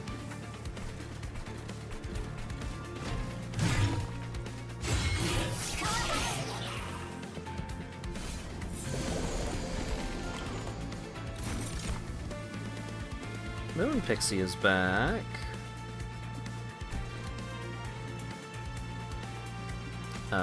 Let's draw, discard. Let's obliterate this man.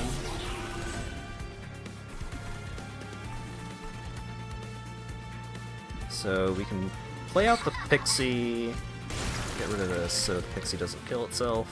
Well, it wouldn't have because this guy would have taken the hit first. But oh well, it's fine. How about you gain some conduit, and then blast.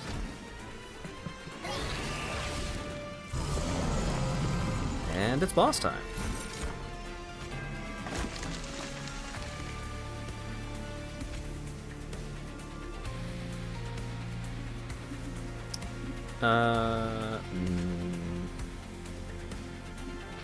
You know what? Let's Rail Spike. Ice Storm. Yeah. And then hit him with all the 0 cost spells I have.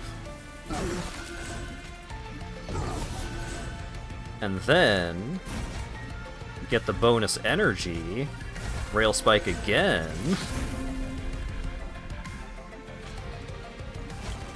Offering, discard the Crypt Builder. Frozen Lance. Rail Spike again. Ice Storm. It was just, I could kind of just kill that guy however I wanted at that point. Wow, that spike is nuts. That spike is really funny. I kind of don't want any of these. Like, another duality is fine, but that also kind of gives me an obligation to hit up another magic shop.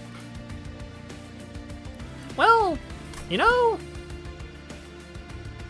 I don't want to dilute the deck too terribly much, because I don't really want to make it harder to find the rail spikes. But on the other hand, like, duality is one of the best cards in the deck. Even if it costs 1, it's still incredibly good. Like, I could take the duality and then just start removing some of the frozen lances. That's probably a better idea. Another offering.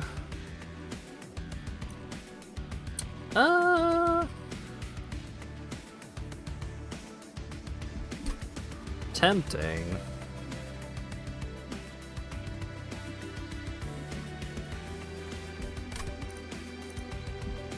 I kind of want another token or two for offering, but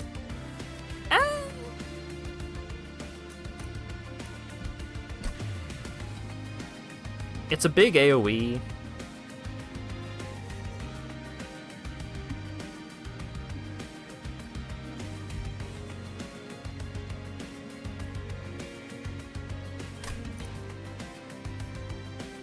Fuck it.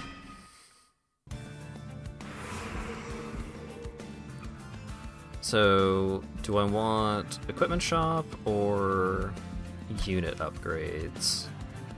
I'm kind of into unit upgrades over... Well,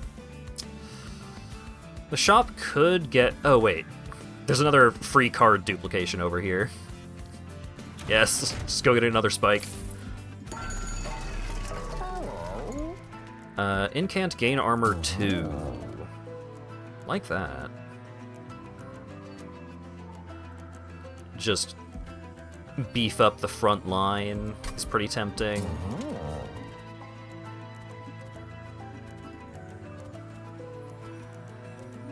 Just give someone some more conduit.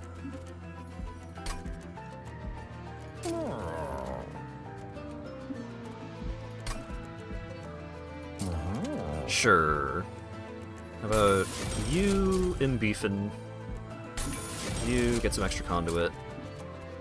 You get multi-strike. And then we can smidge her down, so that way I can put my pixie on the bottom floor as well. And then I don't really care about getting another capacity upgrade on the bottom floor, because then I can have everything that I care about. Because that's 1, 2, 3, 4, 5, and then the champion is another 2. So that's 7, and that's how much capacity I already have. So, yeah, let's smidgen. And then, do I care about attack or quick or... Not really. If I had a real copy of the whatchamacallit, the Mage Blade, the Glaive, Moonglaive. If I actually had that in the deck, I would probably think about quick, but I'll just save the rest of my money for future shops. Another rail spike, please.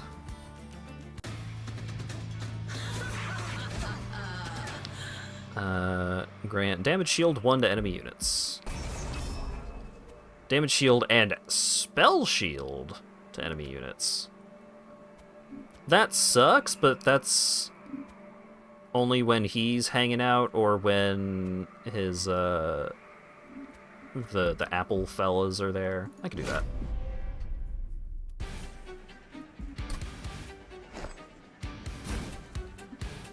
Okay, so you, and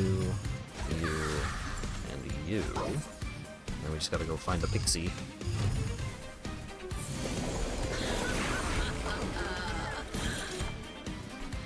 Oh! Well, that's fine. Not an amazing first hand, I gotta say. Pretty rough.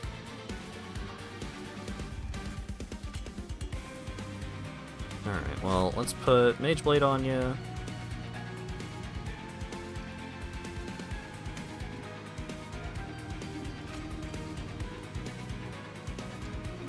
Apply Conduit.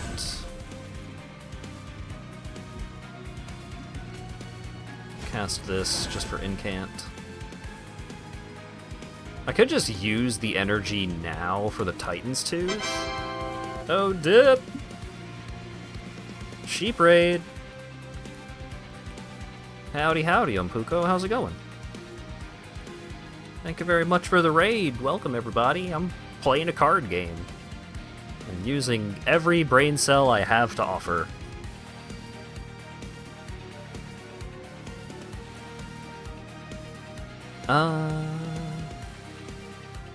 So even if I Titan's Tooth, that deals 31.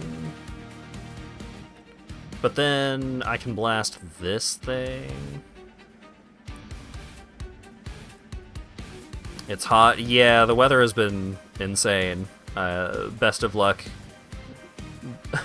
I'm wishing your AC the best of luck in fending off the weather, but glad you had a good stream. No worries about dipping. Enjoy the rest of your evening.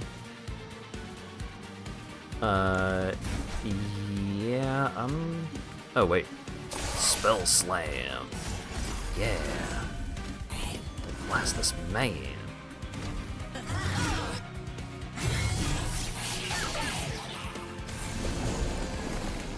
Okay.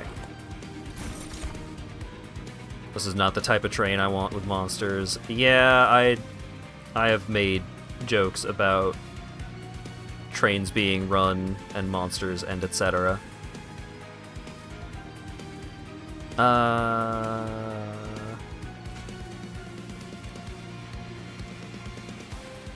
Yeah, let's Ice Storm. And then this will let me draw 4, boost their costs. No offering spells drawn, which is a little awkward. Okay, let's hurt you, hurt you. Draw 1, discard 1. I should have saved that. That was foolish. Because I can use this again, draw some more spells. Okay.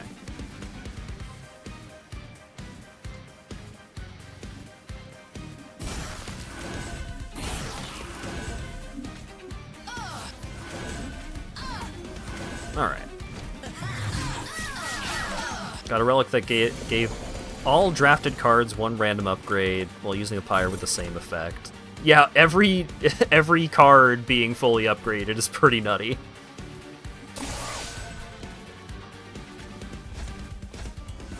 That's one of the things I like about this game. You can do some real goofy nonsense. Do I want to take 2 to give Eka a bunch of conduit? I kinda do. And I will.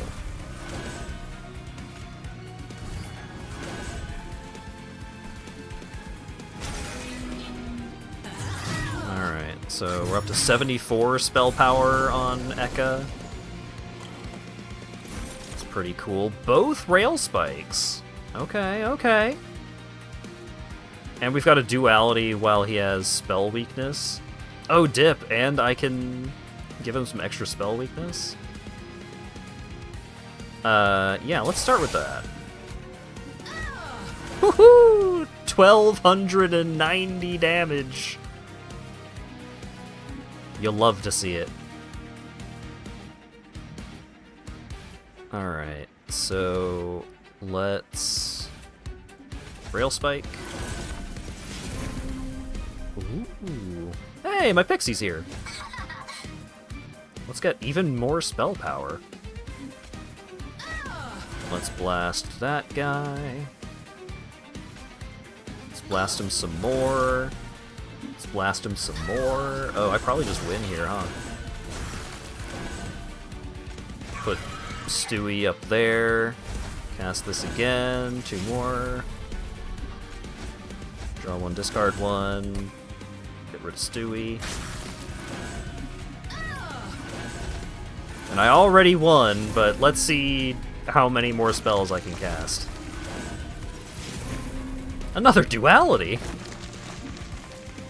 Golly, you shouldn't have.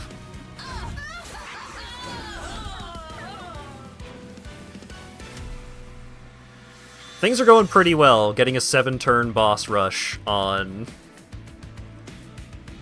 against Kale on Covenant rank 10, the highest difficulty.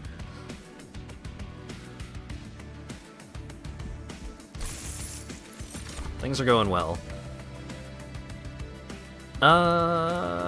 Don't really want any of these, but I could just take one of them just to master them. Yeah, I'll take Ice Empire just for the card mastery. Do I want more energy or more card draw? Because more card draw lets me find the spikes. More energy lets me cast the spikes for more. Let's do card draw. Higher consistency.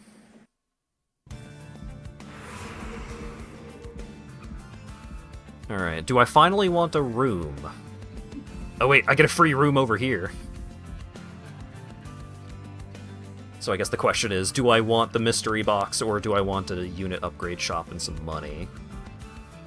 Actually, I kind of want the mystery box.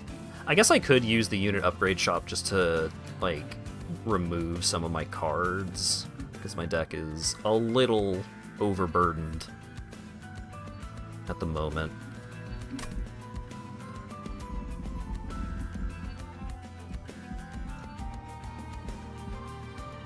The mystery box could be anything. It could even be card removal. Oh man, I'm just thinking about getting the mirror. That'd be really funny.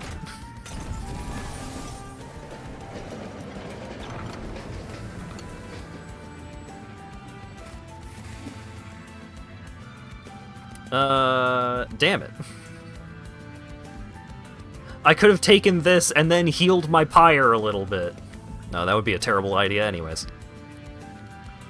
Well, my pyre is already at full health, but 25 extra maximum health.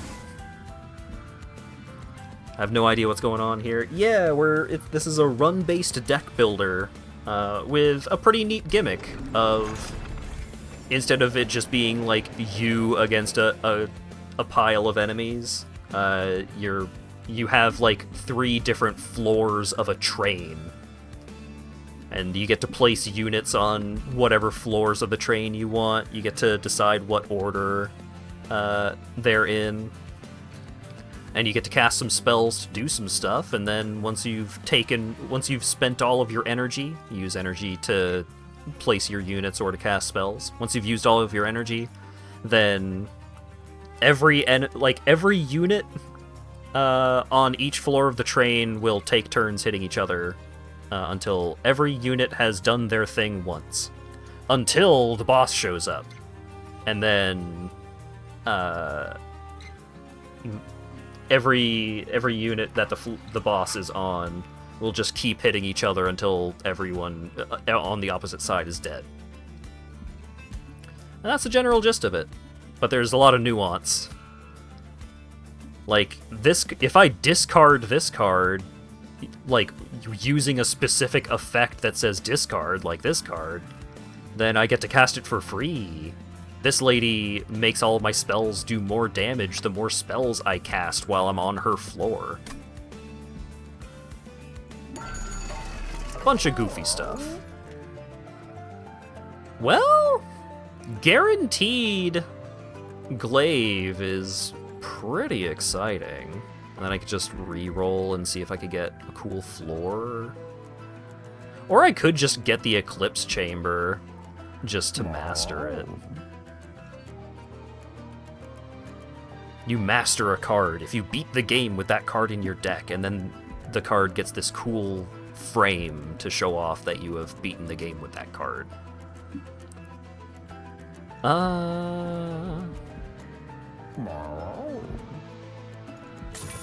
Fuck it. Fuck it. Let's reroll. Yes! Zone of Science is like really expensive to actually try and play, but if I do play it, it's really, really good, because it just gets rid of all of your enemy's abilities, which are what makes them dangerous in those cases. Oh, I could get the Swift Steel Dagger and combine them, but then they cost 3, and I did not get energy upgrades. I have like no ways of getting extra energy. That's greedy. That's very greedy. I already spend all of my energy during the deployment phase, so making the Moonlit Glaive deployable is probably not super helpful. Let's get more conduit.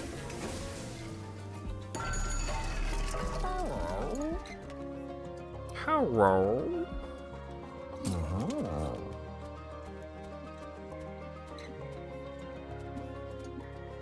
Let's get rid of a shield, Stewie.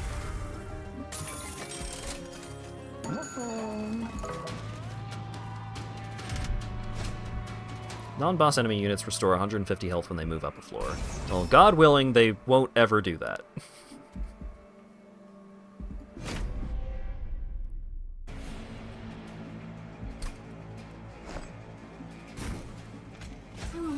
Okay, so get you out, get you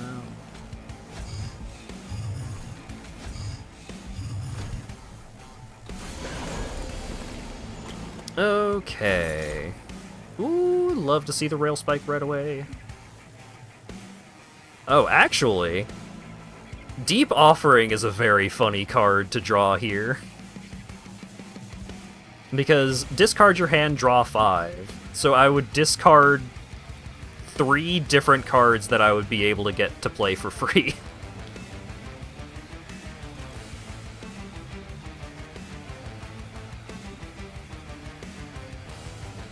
Trains don't have floors, their entire gimmick is being long. Well, for this, the train is we're just moving along. That's what's going on with the train. And people are hopping onto the train and trying to go blow up the train's engine, which is up here. But there are multi-floor trains in real life.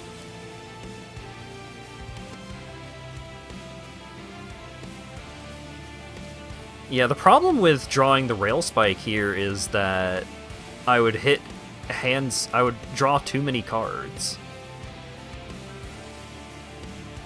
Because I currently have 7 cards in hand. I play that. I would draw 5, but I only have room in my hand for 4.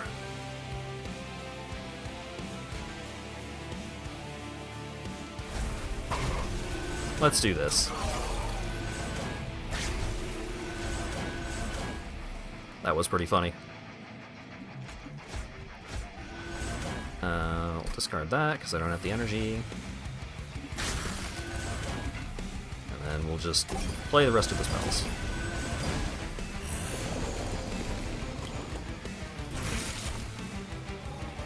Apply Frozen to a card in your hand. I would rather let it go.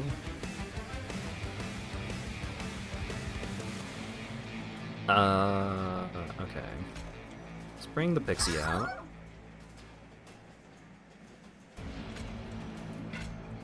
Blast that guy for a bajillion.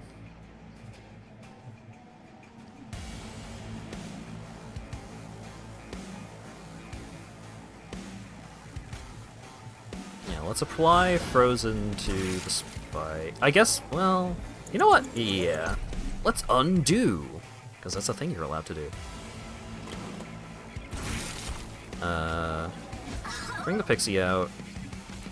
Let's apply Frozen to Ice and Pyre.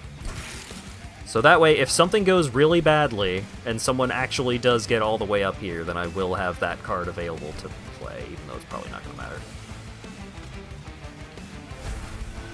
Get you some extra conduit. You know what? Just in case, let's spell weakness and completely ruin your everything.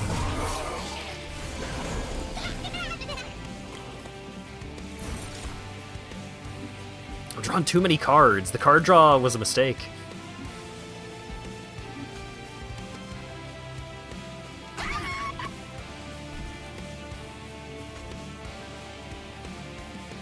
Yeah, I'm not getting optimal value out of it, but I'm doing some stuff with it.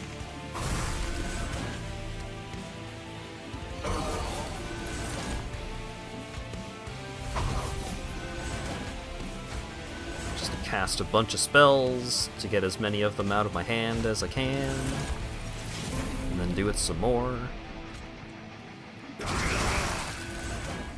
And then discard this thing so I don't have to pay its cost. And then cast some more spells. Hey, there's the glaive.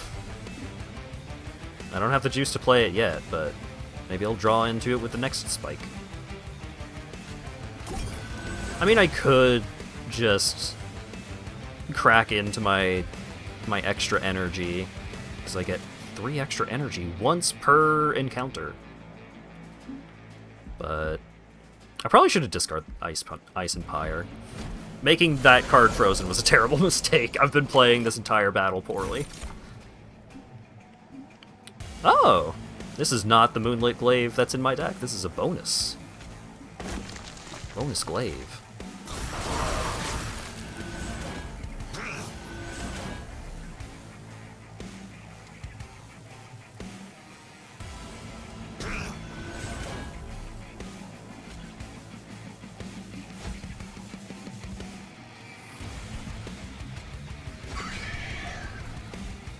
Alright, well, we got one guy out of the deck. One more unit that I'm not going to draw back into. Bonus Pixie.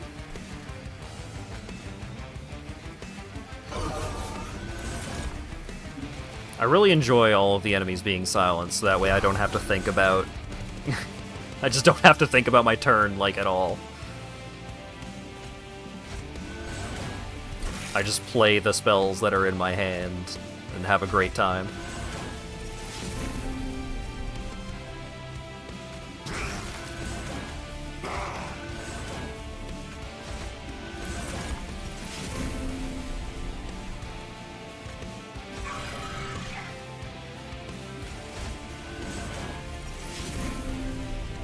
Eclipse Chamber?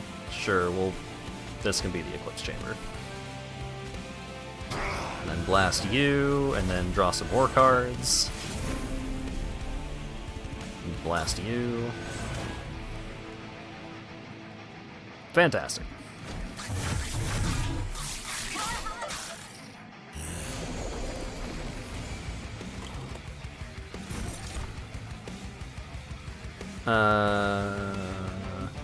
Okay, offering token. Let's discard the shard. Offering token.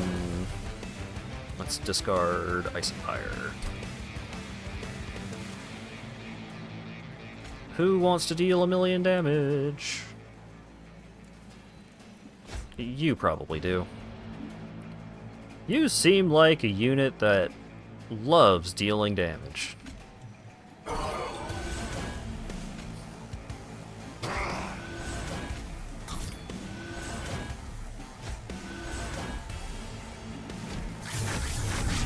You seem to be winning. Yeah, this run was a little shaky at the start, but it has been going overall quite well.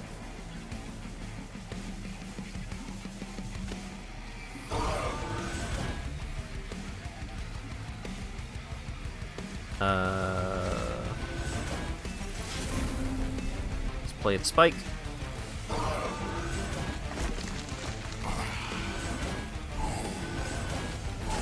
And we're already going to kill him just by the... just because these 2 units are dealing such obscene damage all on their lonesome. But...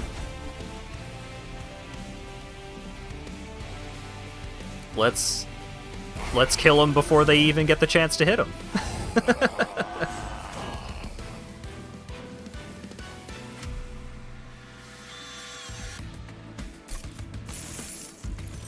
These are some pretty irresponsible numbers. Yeah, it's great. Things are going well. Let's just take Cover of Night just so I have another card to master at the end of all this. Guardian Stone... Not actually going to accomplish much here, but... I'm going to pay for my hubris by not actually winning this run because I put too much random bullshit in my deck. Should you duplicate your Dante with 3 upgrades? Yeah, I did that, and it went really well. Yeah, right now, the most recent image in my, like, my journal Discord channel is... oh wait, hang on. Can I...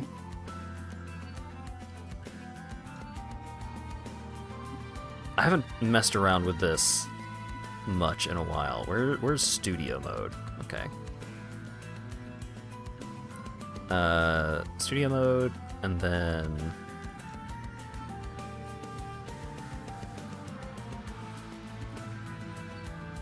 Well... I see a source that is just image. When I open it up...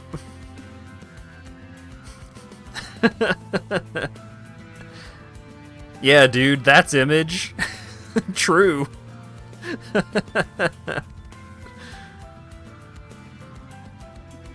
Thanks, past me. Okay, hang on.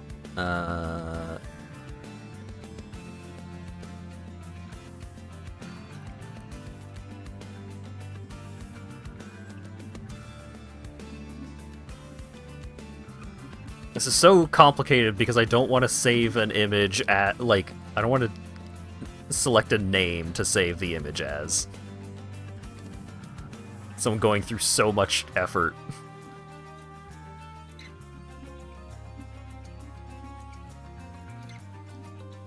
So this is the screenshot that I currently have as the most recent thing in my personal journal Discord channel.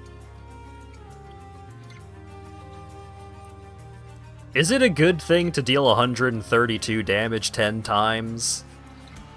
Oh, he also has Quick, so he is dealing all of that damage before the enemies have a chance to take their turn.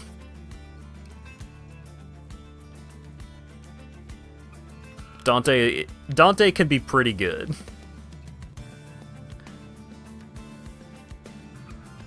Yeah, so I think on this run, I also had the artifact that makes it so whenever you draw a blight, you also draw a non-blight card and gain an energy. So in addition to the Dantes being very, very powerful, I was also just like filling up my hand every turn and getting a bunch of extra energy because I had so many blights in my deck. It was fun. Okay,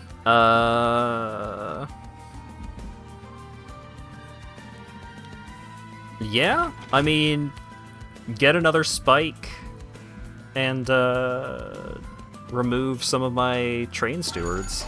It seems pretty good over here. The first room card played each battle is applied to all floors is kinda hot. Like, silencing all non-boss enemies on every floor seems good.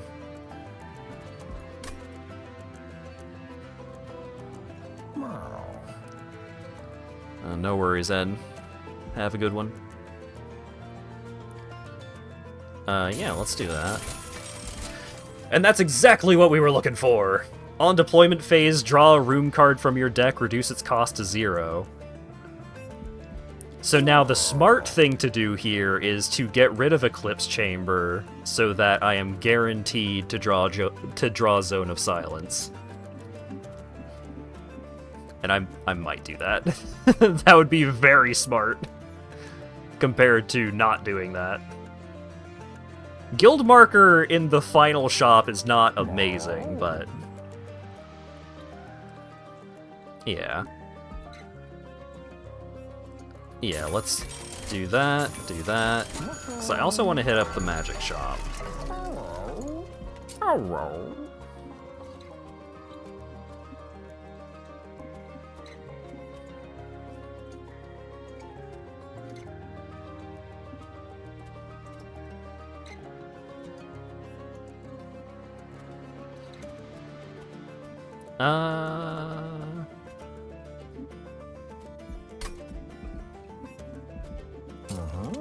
I could reduce the cost of...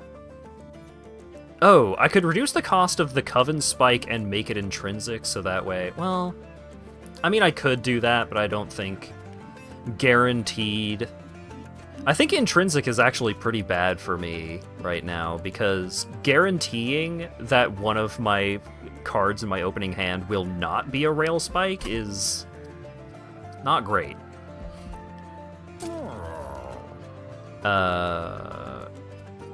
But putting Consume on some of these spells is basically like removing them from the deck, so I like that.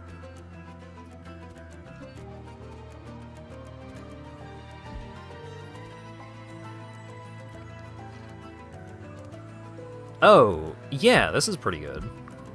So that way, this way I, like, can just, as soon as Ice and Pyre shows up, then I can just go up to the top floor, cast it for 0, and then it's just gone forever, and I don't have to think about it anymore. I dig that.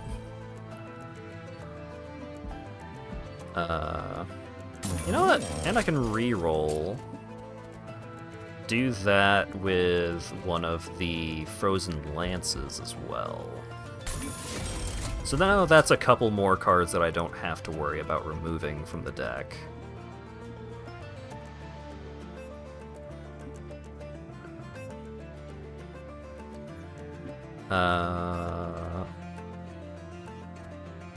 Let's make sure that duality is guaranteed 0. Because I want to guaranteed always cast duality anytime I draw it. Alright, so do I want to get rid of any other spells or anything, or do I just want to get rid of Stewie's? I think we're just on plan put Stewart in the dumpster.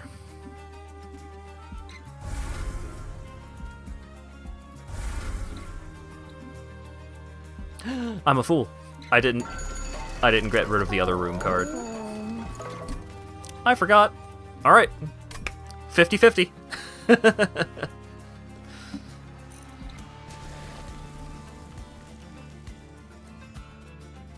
50-50 chance that we get Eclipse Chamber instead of Zone of Silence and be very sad about it.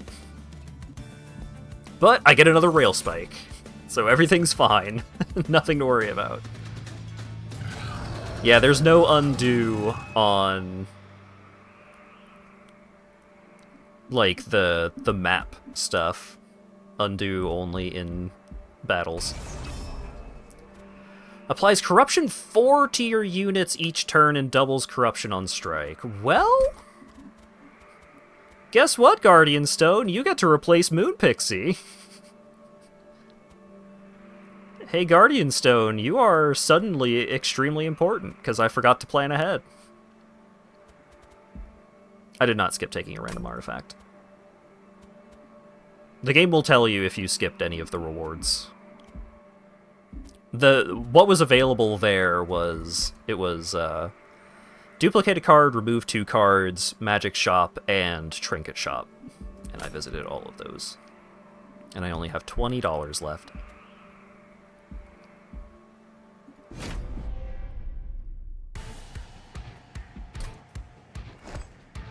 No! Punish!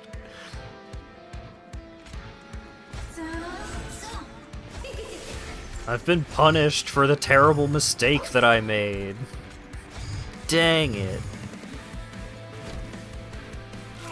Oh well. This just means that I will get to master that stupid room that I hate.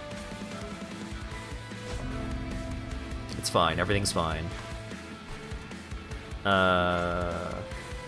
Hey, what if you were dazed?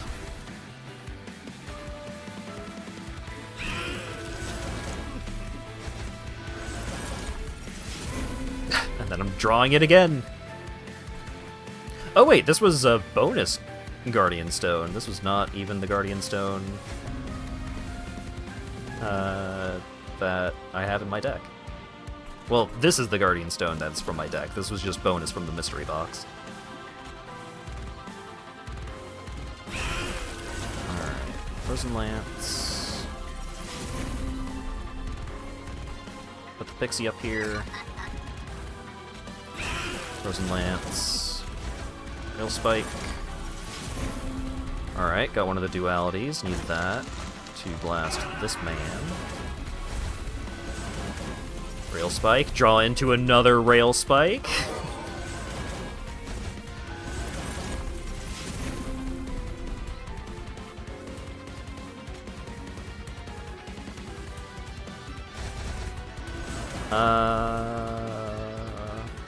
I could use my juice to play this glaive now, but I don't think I need to. Well, now I want to, because that'll let me play the Zone of Silence here. So now everyone but this guy is silenced forever. Well, all enemies except for the boss are silenced forever. Love that. Get rid of Ice and Pyre.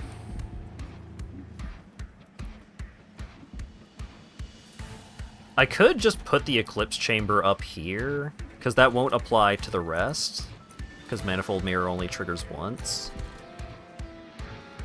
So that would be a way to make it so I'm not drawing into Eclipse Chamber anymore, and things are probably not going to be up here, ever. Because, like, if you have multiple floors with units on them, then the boss will just alternate between those. Yeah, let's do that.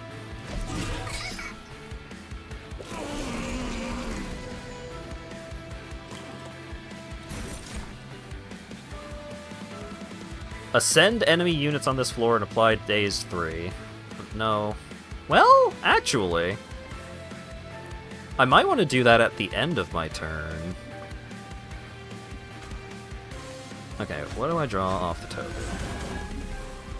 Love that.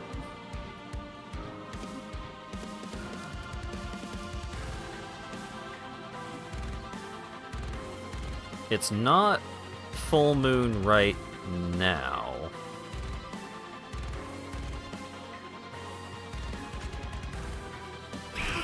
Okay, let's clear out some enemies. Draw 5. Okay.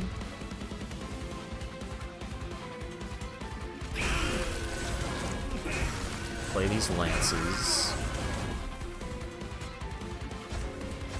Draw. Yeah, we'll just discard that.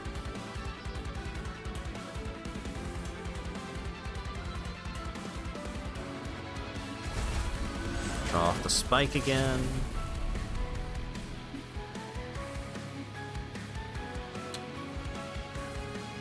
Yeah. I should have played this turn so that I could guarantee Starstruck and then stun the boss. Because then all my fellows would be taking much less damage here. But I think it'll work out. I think it'll be fine.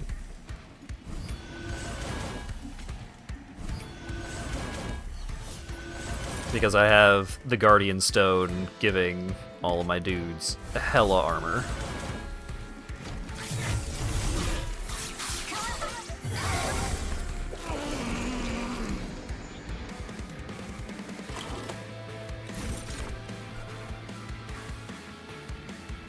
Alright.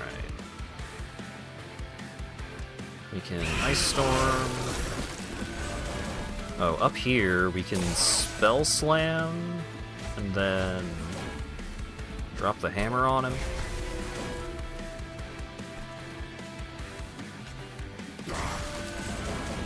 Frozen Lance, draw some cards. Get rid of the shard.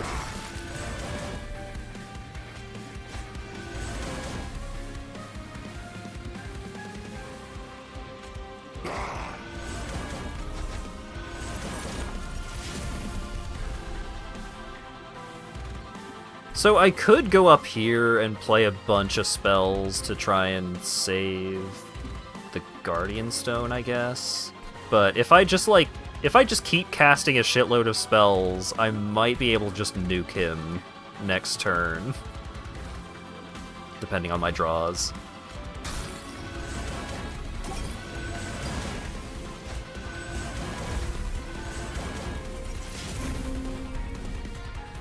Oh, well. I get to save my Guardian Stone by just dazing him twice, which will also leave him dazed on the next turn, which is pretty cool.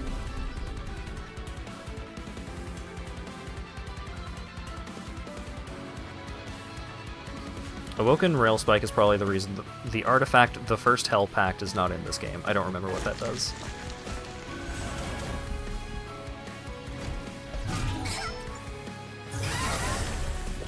But Awoken Railspike is pretty nuts. X spells get +2? Yeah. Yeah, that makes sense.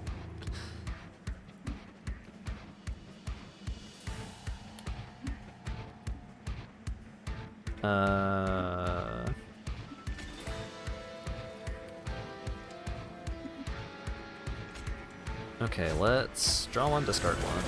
Discard that.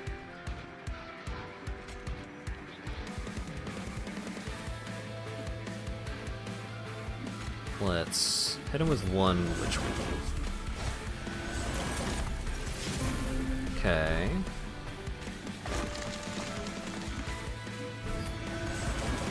Well, I've got 3 Rail Spikes in hand. Let's just throw every spell at this man.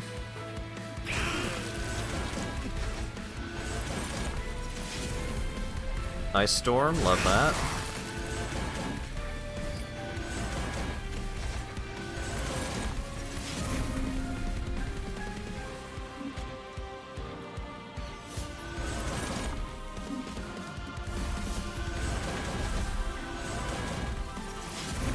Duality, love that. This game is silly. Yeah, it is.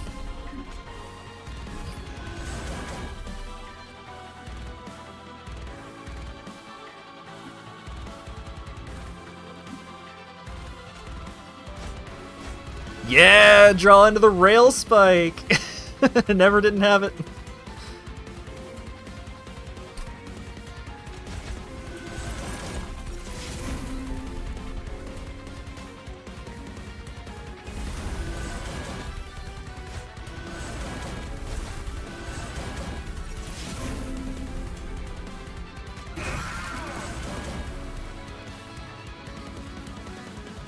I didn't actually win there, but I got to cast a lot of spells. That was pretty fun. Not having enough juice to cast that.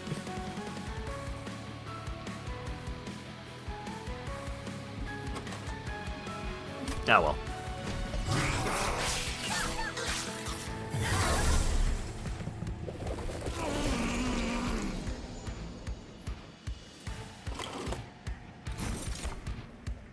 Love to take game actions.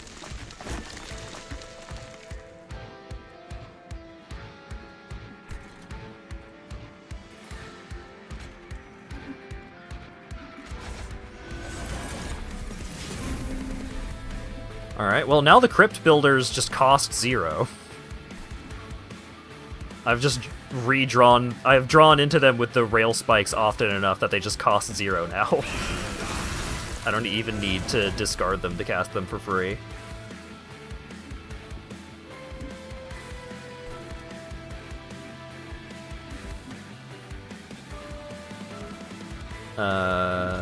And I can daze the boss again.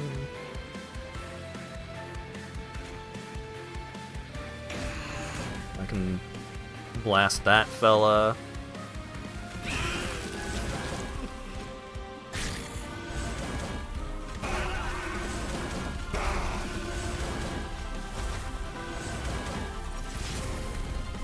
Draw some more spells that I cast for free.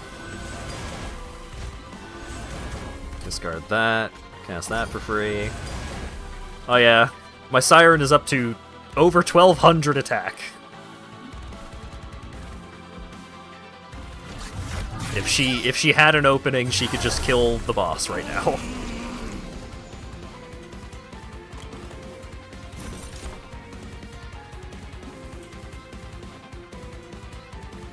Deal damage to the front enemy equal to twice the number of spells in your deck 3 times. It's pretty funny.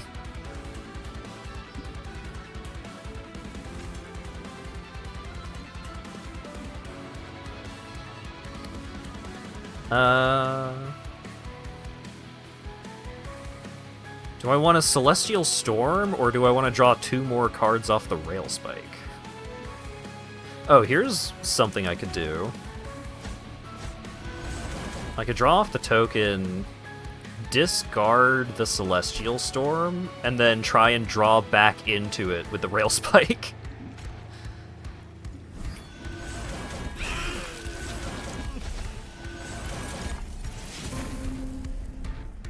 I got the Titan's Tooth.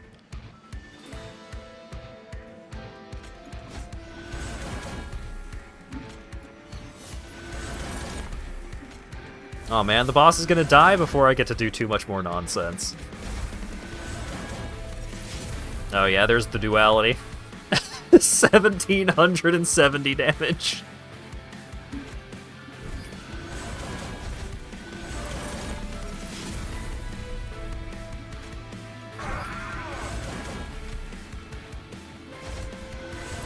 Yeah, of course I'm gonna keep going. Alright. Discard that.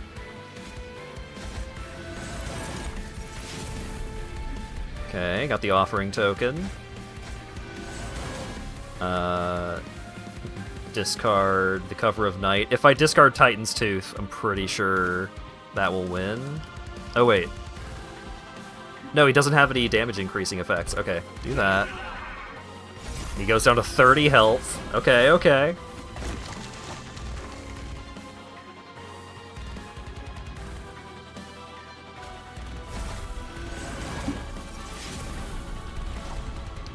Ice Storm will guaranteed kill him, so let's, what else can we get? Alright. We can Frozen Lance this guy.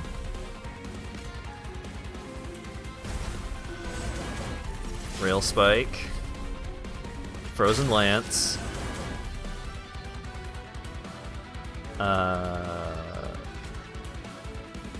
Use one of the dualities on the Sentinel. Use the Witch Weave on the Sentinel. Alright. We cracked 2,000. There we go.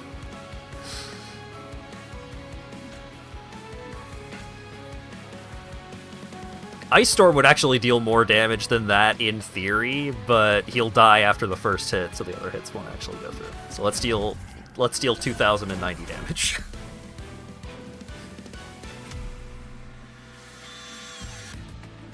Five-turn boss rush. Could have been 7-turn if I actually played that previous turn better.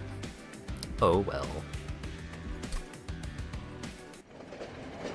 Yeah, no Chivo for the damage. I don't remember what the damage achievement is for, but it's less than 2,000. You followed the rail through the gates of heaven and defeated those sent to stop you. The great abyss comes into view, a truly terrible sight. Looming beyond its vast expanse, the titans sit and wait. The essences you've gathered calls to them. Do you continue to forward to the beyond?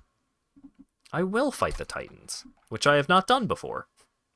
Hopefully I don't lose now. That'd be really embarrassing. The great abyss opens before you. You enter past its threshold into a vast expanse, a place beyond even heaven itself. I haven't fought them yet. No, because I unlocked the Titans after I finished my Covenant 10 run, and you can't fight the Titans in any of the challenges. So I just haven't fought them yet. The Titans of Savagery, Dominion, and Entropy await. Defeat them once and for all. Savagery. Fate Link. Live to fight. Trample. Gain Rage 2. If you have no units on the floor, deals 5 damage to the pyre. Loop, gain Multi-Strike 1. Loop triggers when this unit returns to the bottom floor. Resolve triggers after combat. Fate Link cannot be killed until all units with Fate Link are at 1 HP. Immune to Rooted, and Entropy is immune to Dazed. Live to fight. Instead of entering the pyre room, this unit moves back to the bottom floor. When attacking, excess damage is applied to the subsequent enemy unit. Multi-strike, okay.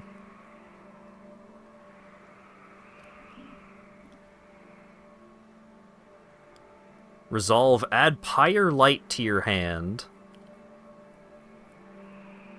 Purge Ephemeral, apply 10 attack to the pyre then attacks immediately.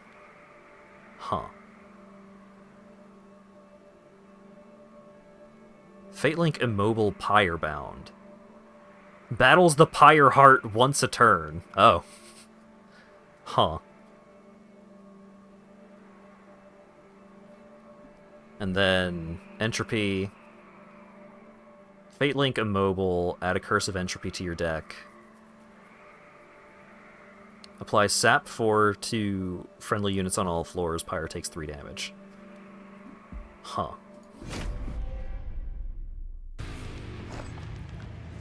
I think I get the gist. No, I lost the 50-50 again! Bummer.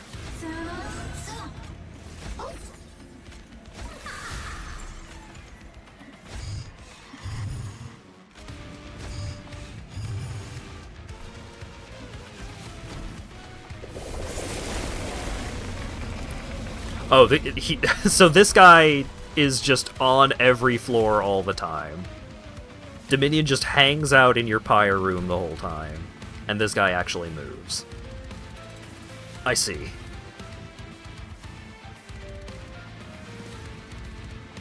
Okay. So let's play out the Guardian Stone and then Rail Spike. Let's start casting spells. Wait, who was it that can't be dazed? Entropy. This is Savagery. So Dominion could be dazed.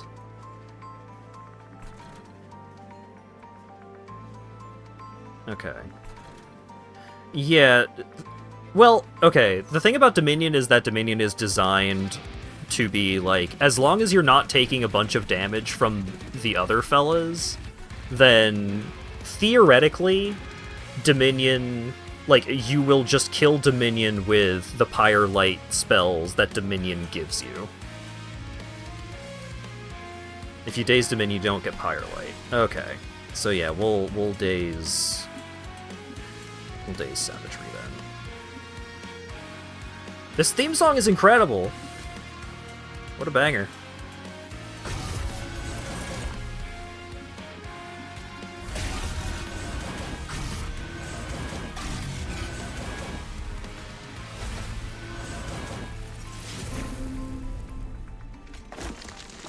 Alright, so I've got a couple of dualities.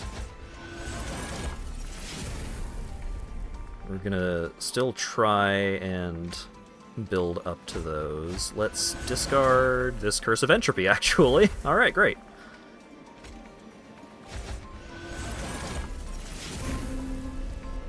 Alright, and then we will discard the Ritual Tome so that maybe we can draw back into it. Starstruck.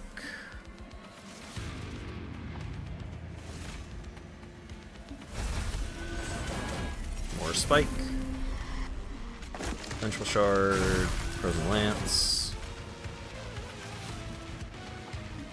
More Rail Spike. This is a good Titan learning fight since this deck can't really lose.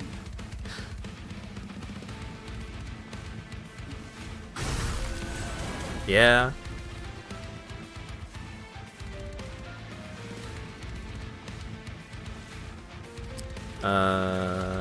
Yeah, let's save the extra juice. Don't really need to go that hard on it.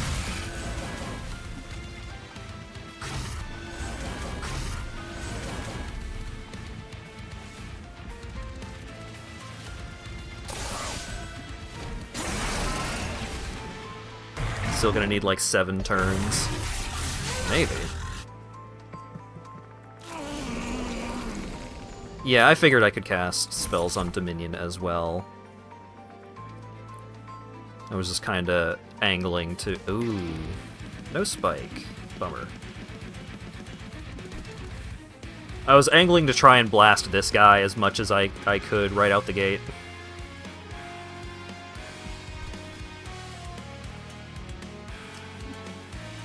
So I could use my extra energy to just use the Zone of Silence here.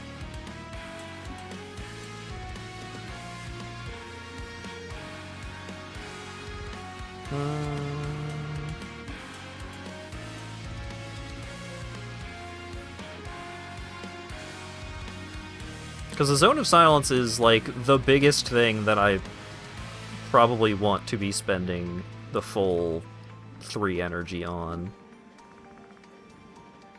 And that would also give me energy to, like, apply Titan Skin to this guy so he can live.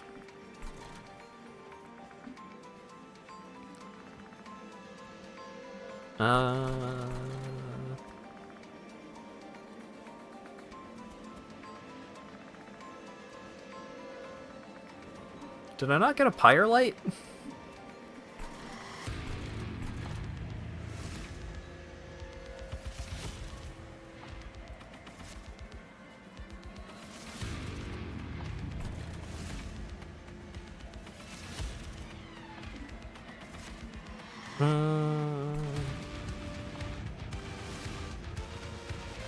Oh, right.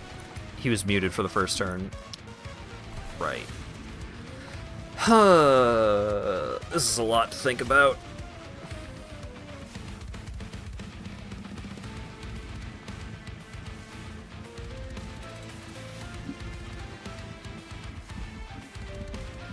Because that's a Ritual Tome that I got from the Mystery Box, I think. Yeah, so I could theoretically draw into it and play it cheaper later.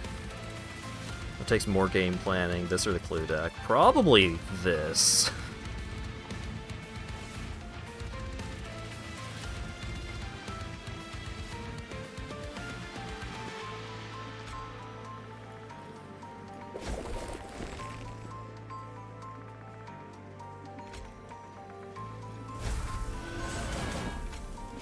Okay, let's get rid of those.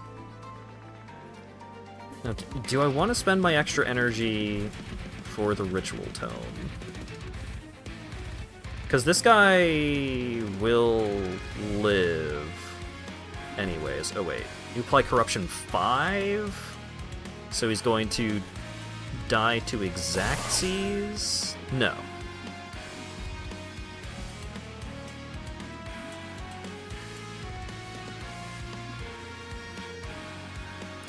I believe the game that he's only taking 25 damage. Although I don't love all of these fellas moving up, but there's actually not a lot I can do about that. Which I am not happy about.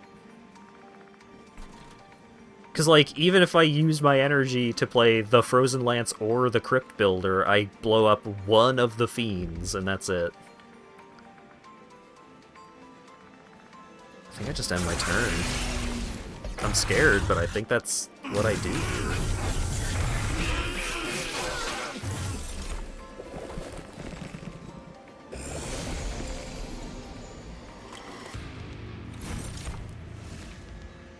Okay.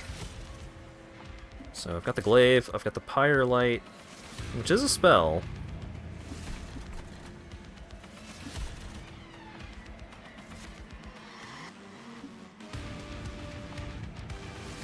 Helical Crystallis. It's gonna deal a lot of damage. Curse of Entropy is probably fine to just use. When they get to the Pyre, it's more hits on Dominion. If you get a good turn 4, you might end it in 5. Yeah, that's true.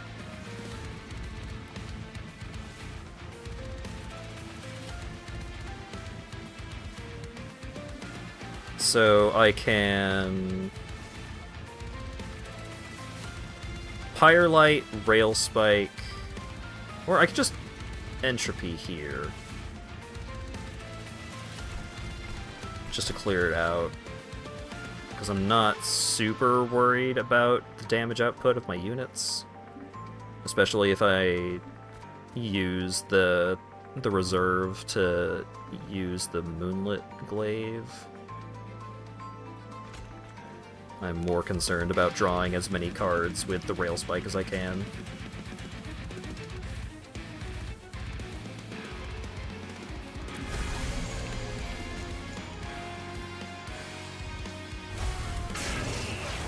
Okay.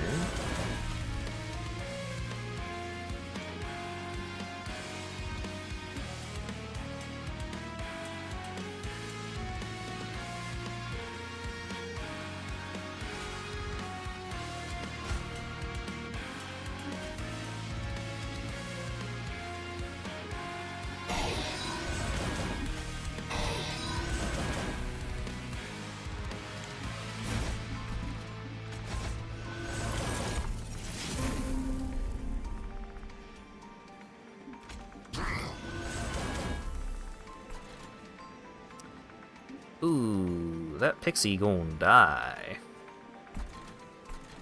Or the sentinel and the pixie. Oh, I can blast you. Gotcha. I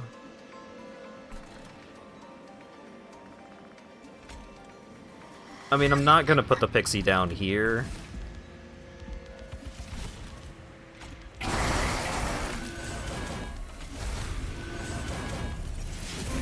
Didn't draw into another spike.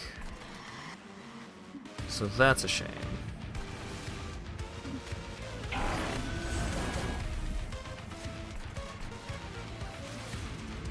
So this guy's gonna deal 5 to the heart. Then that's 3. Okay.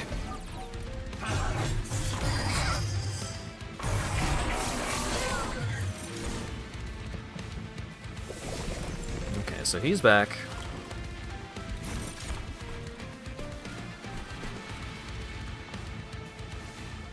What did he get dazed by?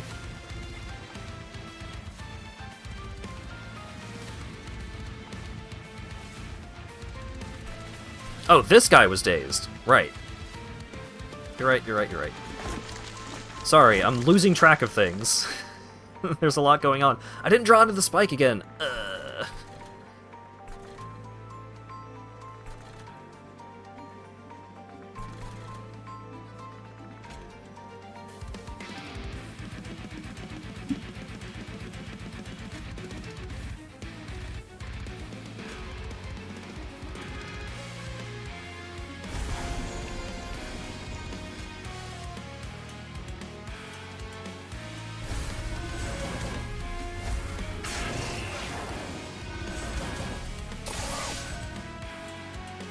Oh, my boy's gonna die.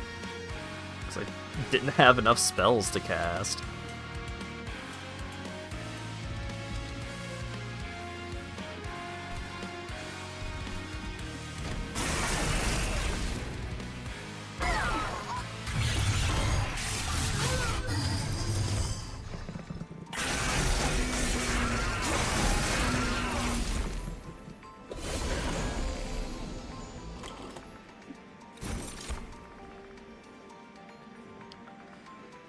Deal a bunch of damage to the front enemy unit X times. Okay.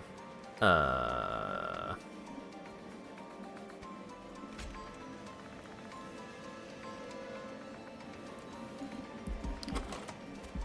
got 3 spikes left in the deck, so even if I spike for X is 1,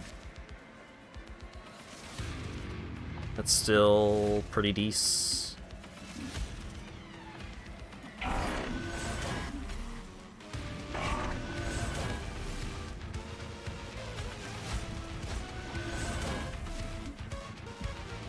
Let's get rid of that. Well, that's 5 cards in hand, but then I don't get the spell chain, right? So I could... No, I want to use both Firelights, just to be safe.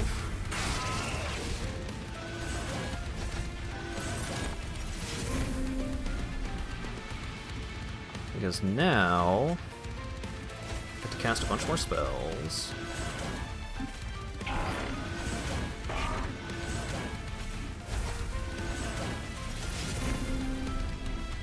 Okay. Can blast this man with the Crypt Builder. Draw some more spells. It's full moon, so I can daze him.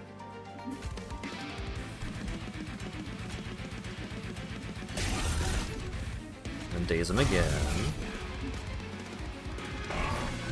Blast that. Drawn into the curse is a little awkward here, but that's more dazes.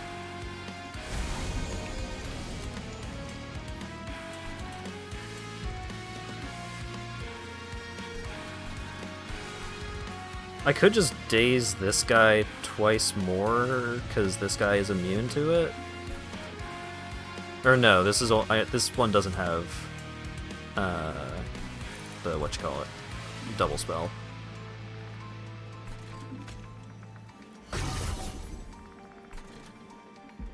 Yeah, let's just do another daze on him.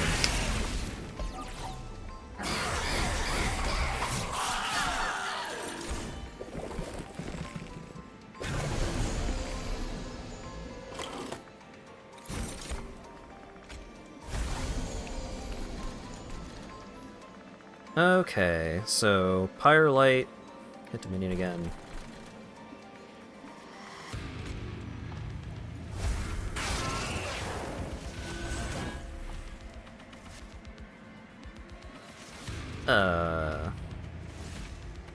So 1, 2, 3, 4, 5. Draw 4 and then get the spell chain.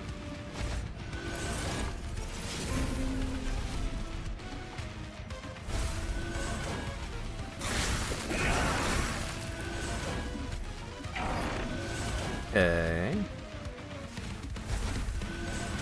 Draw another 2.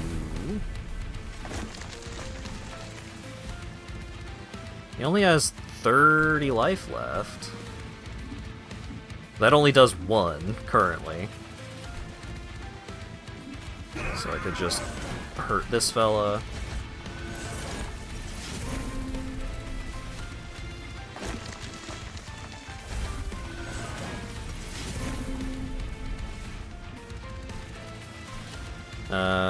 Okay, so now I bonk this guy with the hammer.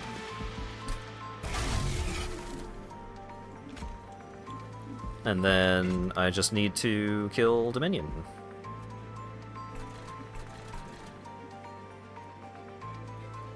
So don't have anything else other than to duality here, so I guess I'll just throw the duality for another 10. Oh, he's got spell shield. Okay.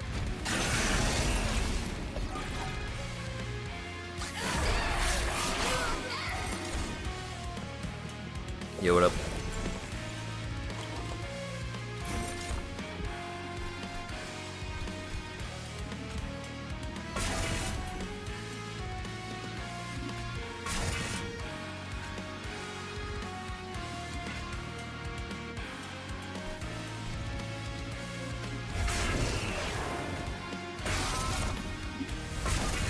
I am dazing him a lot, but Like, these guys are gonna show up. And I'll probably be able to draw into something to, yeah, throw the hammer at him.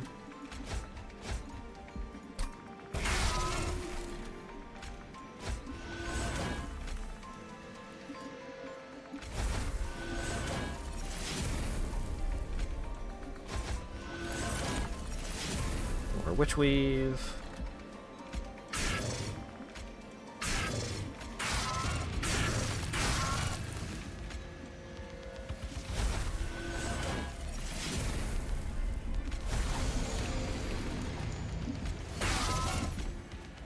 And now he's gonna die to the pyre. And these guys are also gonna die. Kaboom!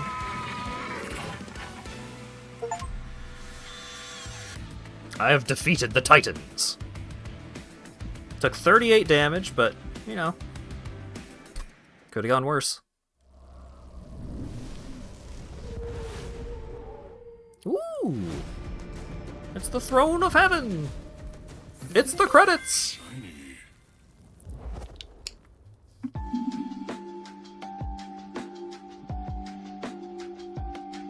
I did it, I beat the game. I know at least one of the pyres that you unlock because it's used in one of the challenges, but I don't think I know two of them. 38 is on the okay side. Could have done better. But, those birds are grooving.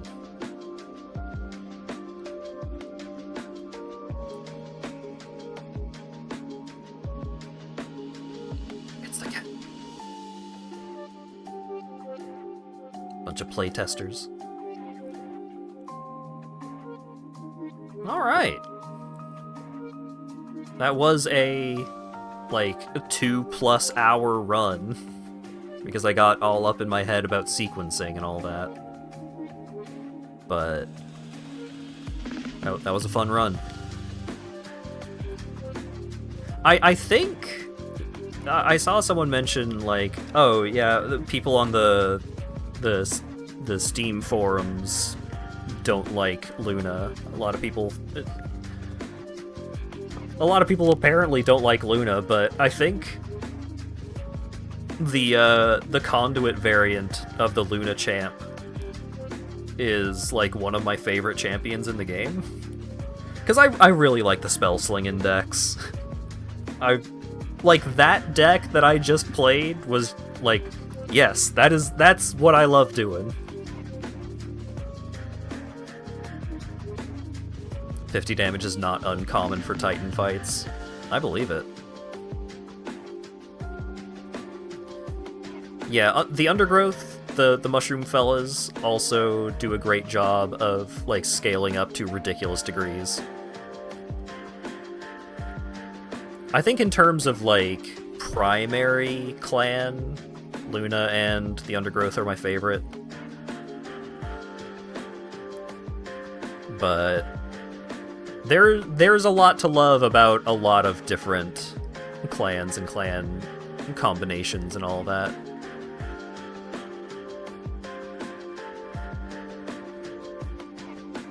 Luna is a lot weaker when it has a less synergistic partner clan. That's fair.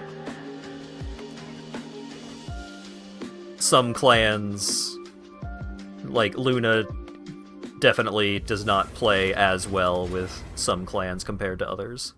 But when Luna works, I'm having more fun playing Luna than any other clan, I think.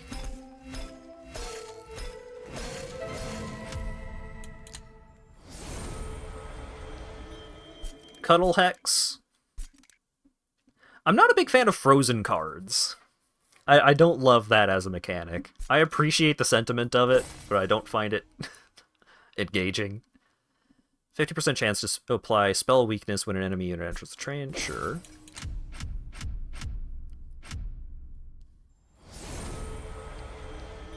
Friendly units gain Slay +1 attack permanently.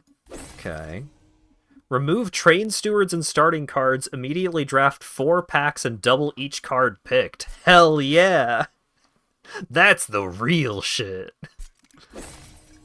Pyre of Entropy. Oh yeah, this one was also used for a challenge. Add a Vengeful Shard to your deck after each battle. Draw an extra card for every 2 blights in your deck. So, like, baseline, if you are playing at higher Covenant levels, this is just +1. Draw an extra card every turn, and then after your second fight, you were drawing 2 extra cards every turn.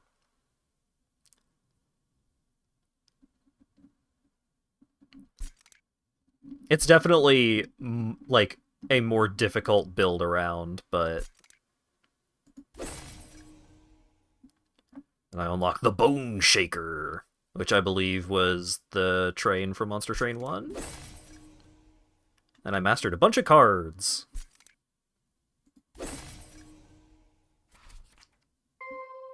Yay!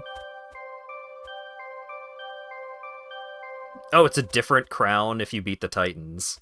I see. Like, when you beat the game Covenant 0 through 4, it's just normal. But then 5 plus, it gets shiny. And then 10 plus, you get a crown.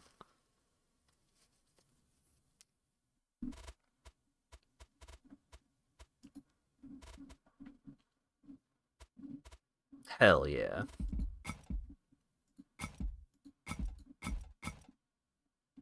Master all cards. Like, when standard runs as all clan combinations at Covenant 10 is already unreasonable. But then...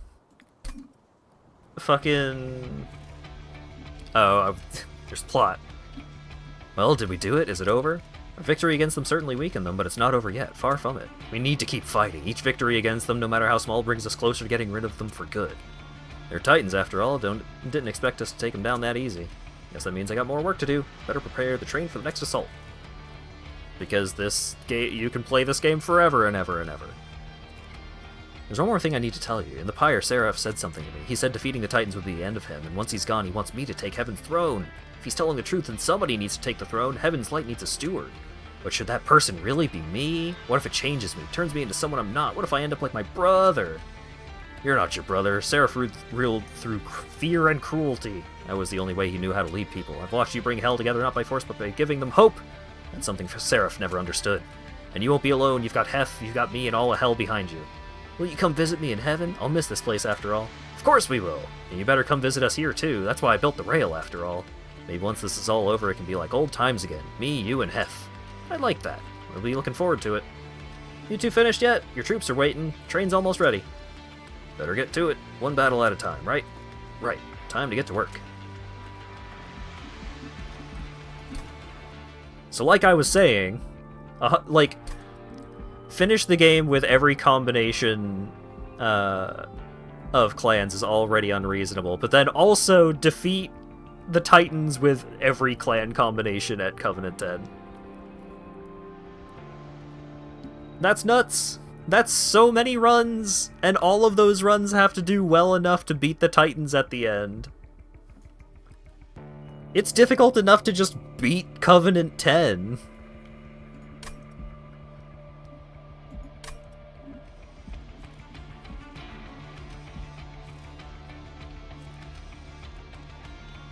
Yeah, I mean, if you can beat Seraph, you can probably beat the Titans. But that's just another potential point of failure in your hour-plus long run. How long was that run that I just did? You can look at... Can you look at past runs? I don't remember.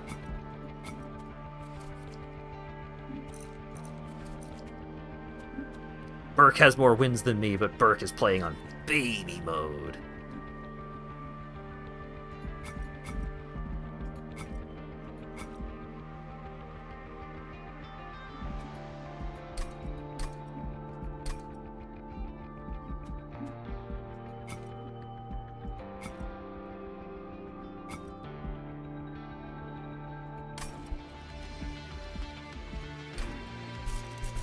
Wait.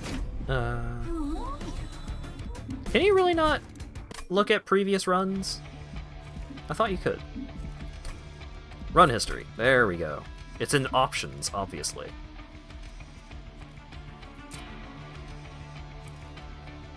Yeah, that was a 2-hour run. Like, it was slower because I was... It was slower because I was talking through a lot more things. But that's still... You know, some of my faster runs are like around an hour. That's like 200 hours once you unlock the ability to fight the Titans.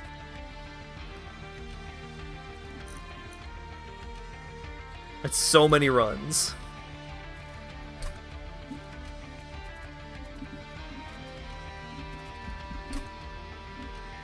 Anyways.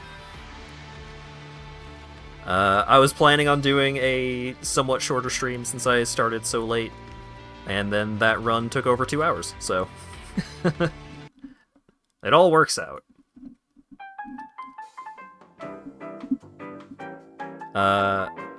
Thanks for hanging out. I know Monster Train 2 tonight was kind of an impromptu thing, but I was happy to see the Monster Train 2 experts showing up in chat. Appreciate you folks swinging by.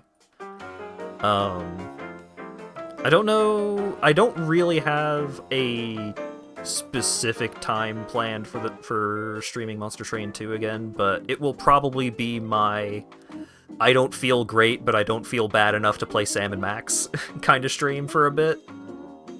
So, what is planned for the next couple of streams? Monday is going to be maybe the finale of Metroid Prime 2. I don't really know how much is left. I know I'm probably going to go start hunting down the keys next. So another stream or maybe 2 of that. Tuesday is going to be more Lost Judgment. Maybe doing some more of that rhythm minigame. Maybe unlocking a new minigame. Thursday is going to be more Ghost Trick, which has been a lot of fun thus far. Missile is a very good dog. And next Saturday may finally, after being delayed for several weeks now, may finally be me guiding Acker through Dark Souls with the seamless co-op mod, which seems like a good time to me. Thanks again, Fletcher, for the resub, and Umpuko for the raid. And speaking of raid, who's up? Hey, Jim is playing Doom Eternal. Looks like he's doing a marathon right now. Simple Flips is also in the final stretch of the bomb marathon, and it seems like Wayne Radio is still going with Peak. But I'm gonna raid Jim. It's been a while since I've had an opportunity to raid Jim. But regardless of whatever stream you end up hitting up tonight, I will say thanks again for hanging out and chatting and all that good stuff, and hopefully I will see you all again on Monday. Have a good one.